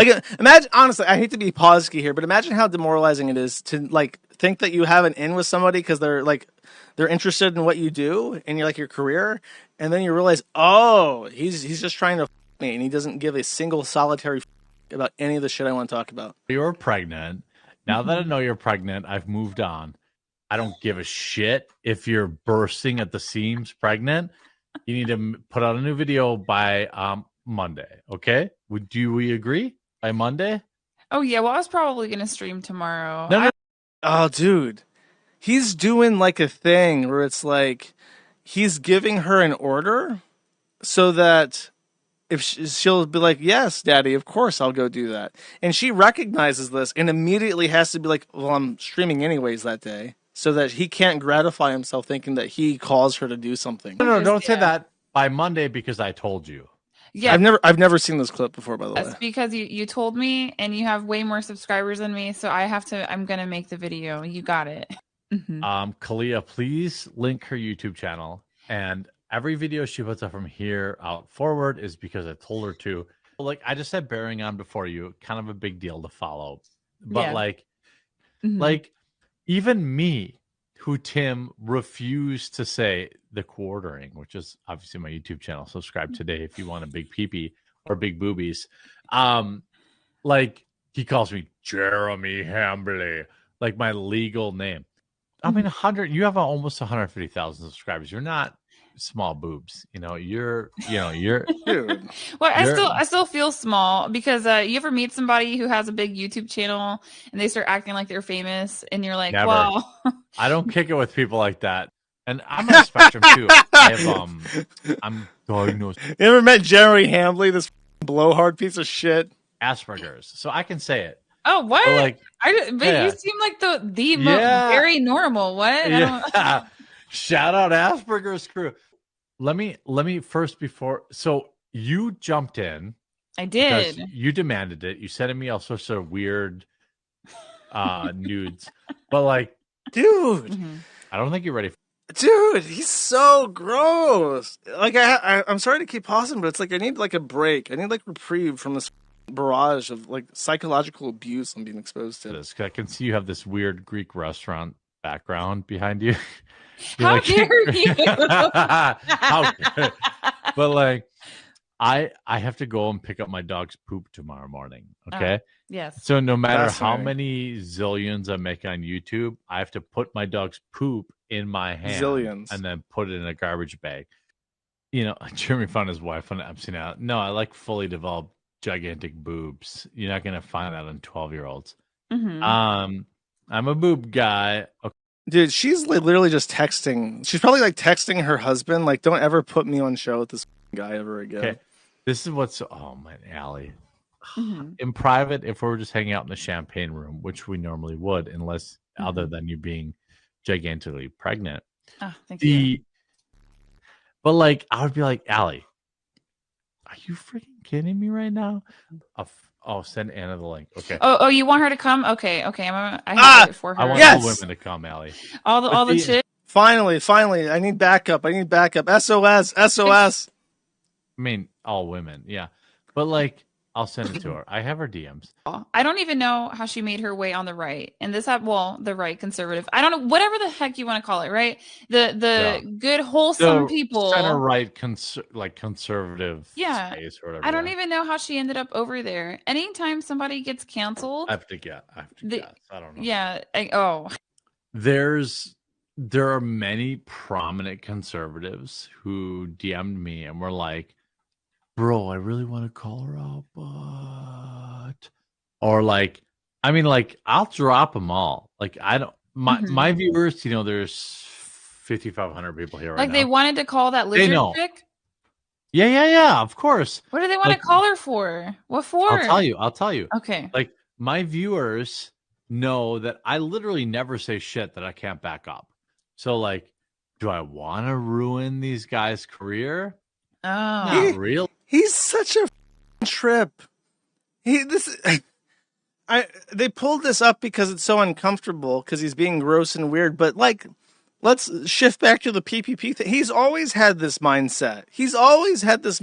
That he's like a kingmaker and he can wipe people off the face of the internet whenever it conveniences and pleases him. No, but I'm gonna say something that you can't say, but I know you'll agree with. Probably is dude, on the right, they suck balls. I will prove everything. I'll say this guy's a cuck or whatever. If a girl says it, it doesn't matter. If a guy says it, he's also a cuck. So I've been around this space for a long. I have a partner in a pod. Did he just say he's very? Hold on. Around this says if a girl, I'll say this guy's a cuck or whatever. If a girl says it, it doesn't matter. if a guy says it, he's also a cuck. So like, I've been around this space for a long. Like, I have a partner in a podcast that I do. Oh yeah, I love her. Well, he's basically saying that he's very familiar with cuck culture. Is what he's saying. Love her too. Yeah, we both love her. Yeah, we both love her. But I don't want to like drag her through. Maybe Yay. Anna. Hello. Oh my lord! I love how much women hate her just because she's so beautiful. Like that can't not be the reason. Like you're obnoxiously gorgeous. It's not fair. Off. Thank Be you. uglier, Anna. Gross. Please do it for me. Yeah. I was pretty ugly before I learned how to do my hair and my eyebrows. Oh yeah, and you were blessed with gigantic boobs. I mean, I'm bringing Brittany in, dude. Okay. Oh, Brittany Vent. God, there's like a trend here. It's like the entire Brittany Venti, Jeremy Hambly ensemble. So he's gotten. This is definitely a thing where he's like, I have to surround myself with women to show what a hotshot I am. So he got Allie, who apparently I looked her up. Apparently she's like a trad wife, like LARPer. I don't know who she is. Maybe she's nice. I don't know who the that Star Wars girl is, but it's very obvious what she's doing. And then you got Brittany Venti. Okay, so he's like trying to build himself like in his mind, this is the first brick. This is the cornerstone laid for his ideal harem. Okay, Brittany, are you? This article is also clearly referencing you, Brittany. Since when did you eat human? When did you start eating humans? And by the way, all three women in complete shock and disgust at that comment, and with no possible understanding of how to respond to this. Britt, are you live too right now? Yeah, I am. Okay, so Brittany Venti is also live, and if you go to her channel to watch, she has a nip slip. I don't want to say when, but it does happen. Oh, dude, the ick. She's not even doing dude. And Allie's smiling at her like, haha, now you know what I'm talking about. And so look at the smirk of this. Like, it's like a downward smirk. Watch her face. She's gonna like the corner of her lip will go at 45 degrees in like the slightest downturn curl ever. But it does happen. She and her best friend Amanda started this shit. Anna, why are you such I'm a not bitch? starting my self. Are you? Am I supposed to believe that Tim Pool didn't jerk off into a McDonald's napkin reading this? Oh my god. Thank you so much, Quartering, for having me on. Britt, are you live right now? Yeah. Are you live right now? Yeah. So Yeah, if you want, I'm not going to be offended. Brittany said she's going to pop a nip later. Maybe. Dude, he did it again. He did it again. Brittany said she's going to pop a nip later. Maybe. No reaction, no response. Like, you can just see in her eyes, she's like desperately trying to figure out how to disconnect from this call, like as quickly as possible with utter urgency. Tim's regular guests and or current staffers have done.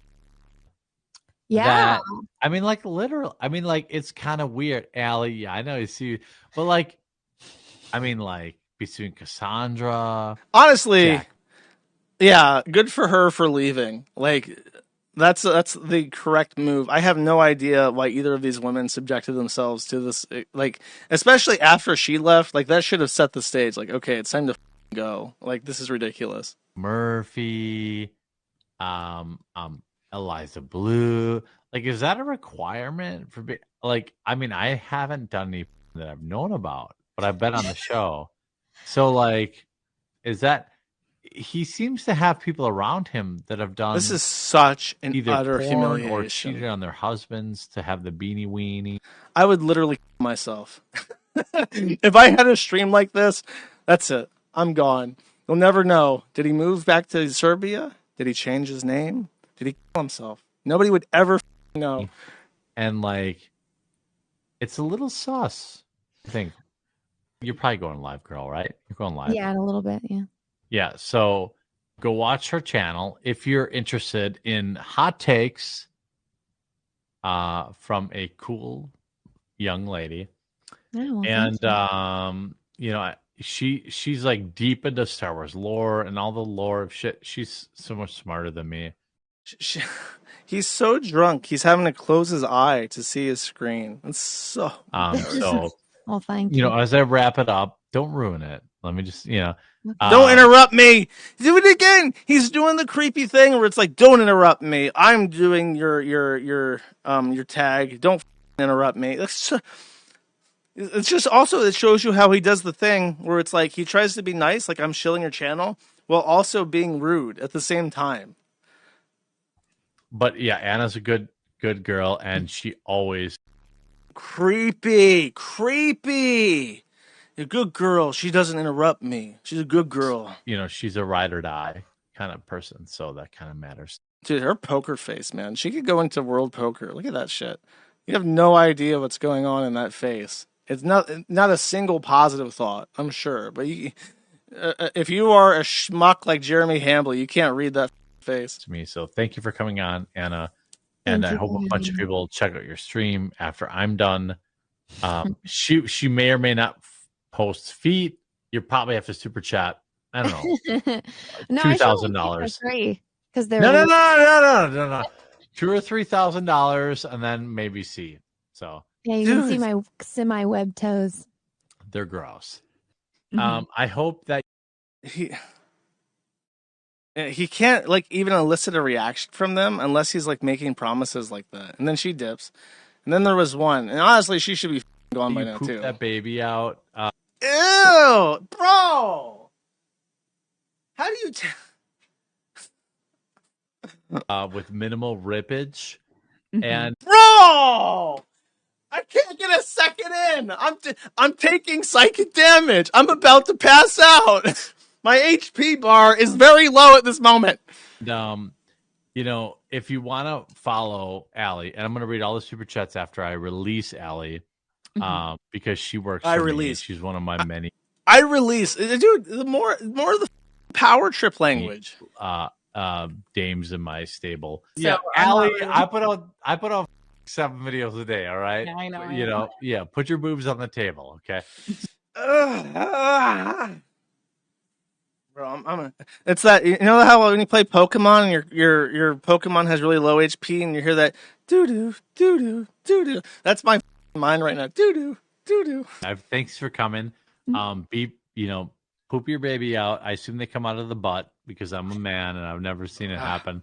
So I assume that happens. So do that. And Allie, DM me if you need anything. So, I'm around. Is this the woman he drank the breast milk of? No, you're full of shit. There's no way. Is this the woman? No, but he said that he has drank breast milk. Oh, so yeah. So he's like trying to get her on. He wants a bag. He's gonna try to get a bag of breast milk from every woman. He's gonna put it in that's like, you know how like serial killers like collect driver's licenses and panties and stuff. He's gonna have breast milk from all his victims. See you later. Bye. All right, bye. Didn't even look up from the just trying to find the button. That is awful, bro. When was this? When was this? That's one of the worst things I've ever seen. Oh, and then this is so when Count Dankula and his wife might have things have changed in the last couple of years, announced their pregnancy, and just their pregnancy. Actually, this is the gender reveal, so she's further along. But he says, "Congrats, buddy. Start the clock, boys." So he's saying, "Dankula, we're friends. I'm counting down the days until I can legally f*** your daughter." Just awful. No, and then he does it again. He does the second tweet. That was the second one, like 14 minutes later. But then he says, the age of consent to any form of activity is 16 for men and women. So he's counting down the days. Like literally, he makes the same joke twice. So grimy. Grimy boy. There's one more. I have a clip from Venti. I guess I'll play this first, and then I will find that one thing. Hold up.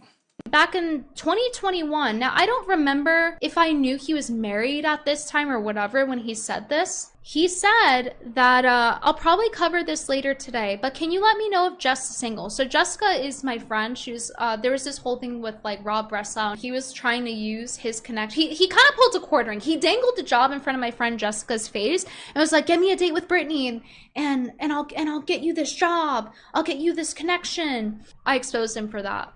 So I'm pretty sure that was the context to this. He was like, he let me know if Jess is single. I have a hate crush on her. I'm sure you know that's a hate crush. Again, with like the weird, like negging language where it's not like, oh, you know, I think your friend is really cute. I would like to go out on a date with her. Can you pass it along? He's got to frame it as like, she disgusts me, but I still want to her. As like some kind of like weird up fetish. It's definitely...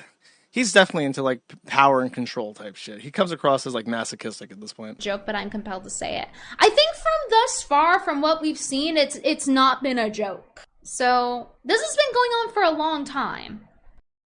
Okay, now that we have that, I have one more clip that was not on my roster, but I was thinking about it, and I don't think that this made it in for Media of the Year. This is December 2025. I am going to officially nominate this clip for Kiwifarms Lolcow of the Year, Media of the Year. I might have to do multiple categories depending on how, because there was a lot of media last year. But I'm going to find some category for this because this deserves an honorable mention. This is one of my favorite things I've ever seen online, and I'm going to break this down for you. I've already covered this, but I love this clip so much that I'm going to cover it again. So if you don't remember, I think that this was at... I want to say this was TP USA. Correct me if I'm wrong. I want to say this was TP USA. AmFest. Okay, AmFest, not TP USA. And he got a actual stall. And the whole thing was a disaster. There was a whole scandal that PPP banged on about for a very long time about how he claimed he already bought the tickets and then was asking people to reimburse him because... He variously claimed that he wasn't going unless people gave him money. Then he claimed that he had the tickets and wanted money back to like reimburse himself for the expenses. Yada yada yada. Whole point is he gets there. I think it's in Nevada or something. All of them are out of state. And so they're talking, and Jeremy Hambly is conspiring to get Melony Mac, who at this time is not yet married, but maybe in a relationship, I don't know, is conspiring to get Melony Mac back to his apartment. And we're going to break this down on a second-by-second basis, okay? Yeah. Melony and I will be watching the football game tonight, and... Okay, Melony and I will be watching the football game tonight. Melony Mac has a face of utter contempt as soon as he says this. But we need to look at the hero of this clip, Hannah Claire, who is a knight in shining fucking armor.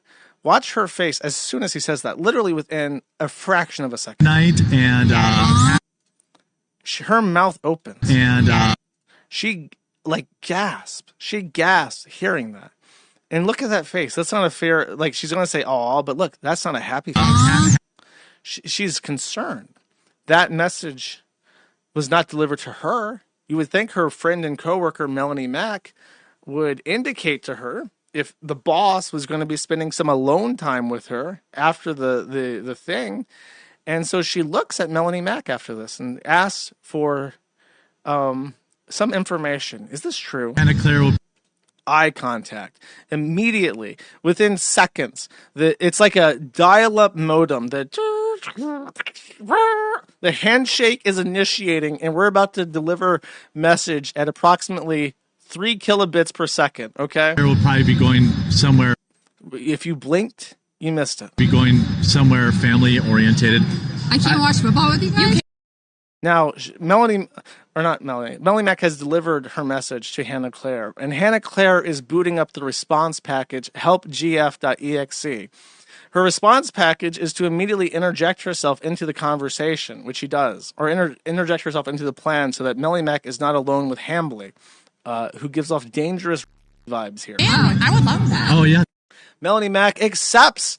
There is a full handshake. TLS has been established. There is now a secure pipeline between them, and they will be going together. Now, Melony Mac accepts this before Jeremy Hambly has any opportunity to interject and say you're not welcome, Hannah Claire. Get away from me. Now watch his reaction to knowing that his night plans have been completely ruined. Wow, thanks, Melony. Look at that. Look, you can't get body language any more clear than that. Wow, thanks, The look to the side. He looks to the side and rolls his eyes, defeated. This guy has been planning this night one-on-one with Melony Mac for probably months. As soon as he knew that this convention center was happening and that they'd be going, he bought these tickets to put up this booth specifically because, in my opinion, it would be his only opportunity to get Melony Mac up and alone in person in his life. He has probably been fantasizing and goon maxing to what he was planning to do to her for months on end. And then in this 1 second, literally in a 6-second span of time, it's over. And that's his reaction. That's his actual physical flinch to having his dreams crushed in the hands of Hannah Claire. Oh yeah, that would be. Wow, thanks, Melony. I would love it. Yeah. We just didn't know if you wanted to, but I would love it. I'm great at watching sports, and by that I mean I'm solidly okay. Well, yeah. Well, we got to figure out where we're gonna go. I have a dinner place I want to go, but I got to call. Now he's lamenting. He even lined up a fancy invitation-only reservation restaurant for them to go to together, where I assume he would buy her copious amounts of alcohol, probably expensive alcohol to show up to get her nice and liquored up, so she wouldn't. Because if he buys like a $800 bottle of wine, it's like, can she say no? Hambly's hoping she won't. So now he has to change his reservation. He says. Okay. Football game tonight. Now, check it out. Here's the slow-mo. Here's the slow-mo repeat, zoom and enhance of the TLS handshake, the girl-to-girl femway communications. Check it out. And Hannah Claire will probably be going somewhere. Claire will probably be going. She literally mouths to her, "Help me." And she immediately, within a second of that, takes the opportunity to say that I wasn't invited, to which Melony Mac says, "Of course you can. Of course you're Hannah Claire. Hannah Claire, my best friend and coworker. Of course you're invited," which causes the flinch, which causes the actual physical pain. Wow, thanks, Melony. My nighttime schemes that I've been scheming for months on end dashed in a second. Honestly, don't say it very much because I feel like it's a little bit overused, but Kino chat. Pure Kino. And so that is, I don't know if we have a list of media of the year for locale of the year for 2026 going yet, but it's got to be there. I know it happened December 2025, but you know what? It's got to be there. And she got engaged right after this clip. Well, I guess I got to make it official or I'm going to get by my boss. Okay.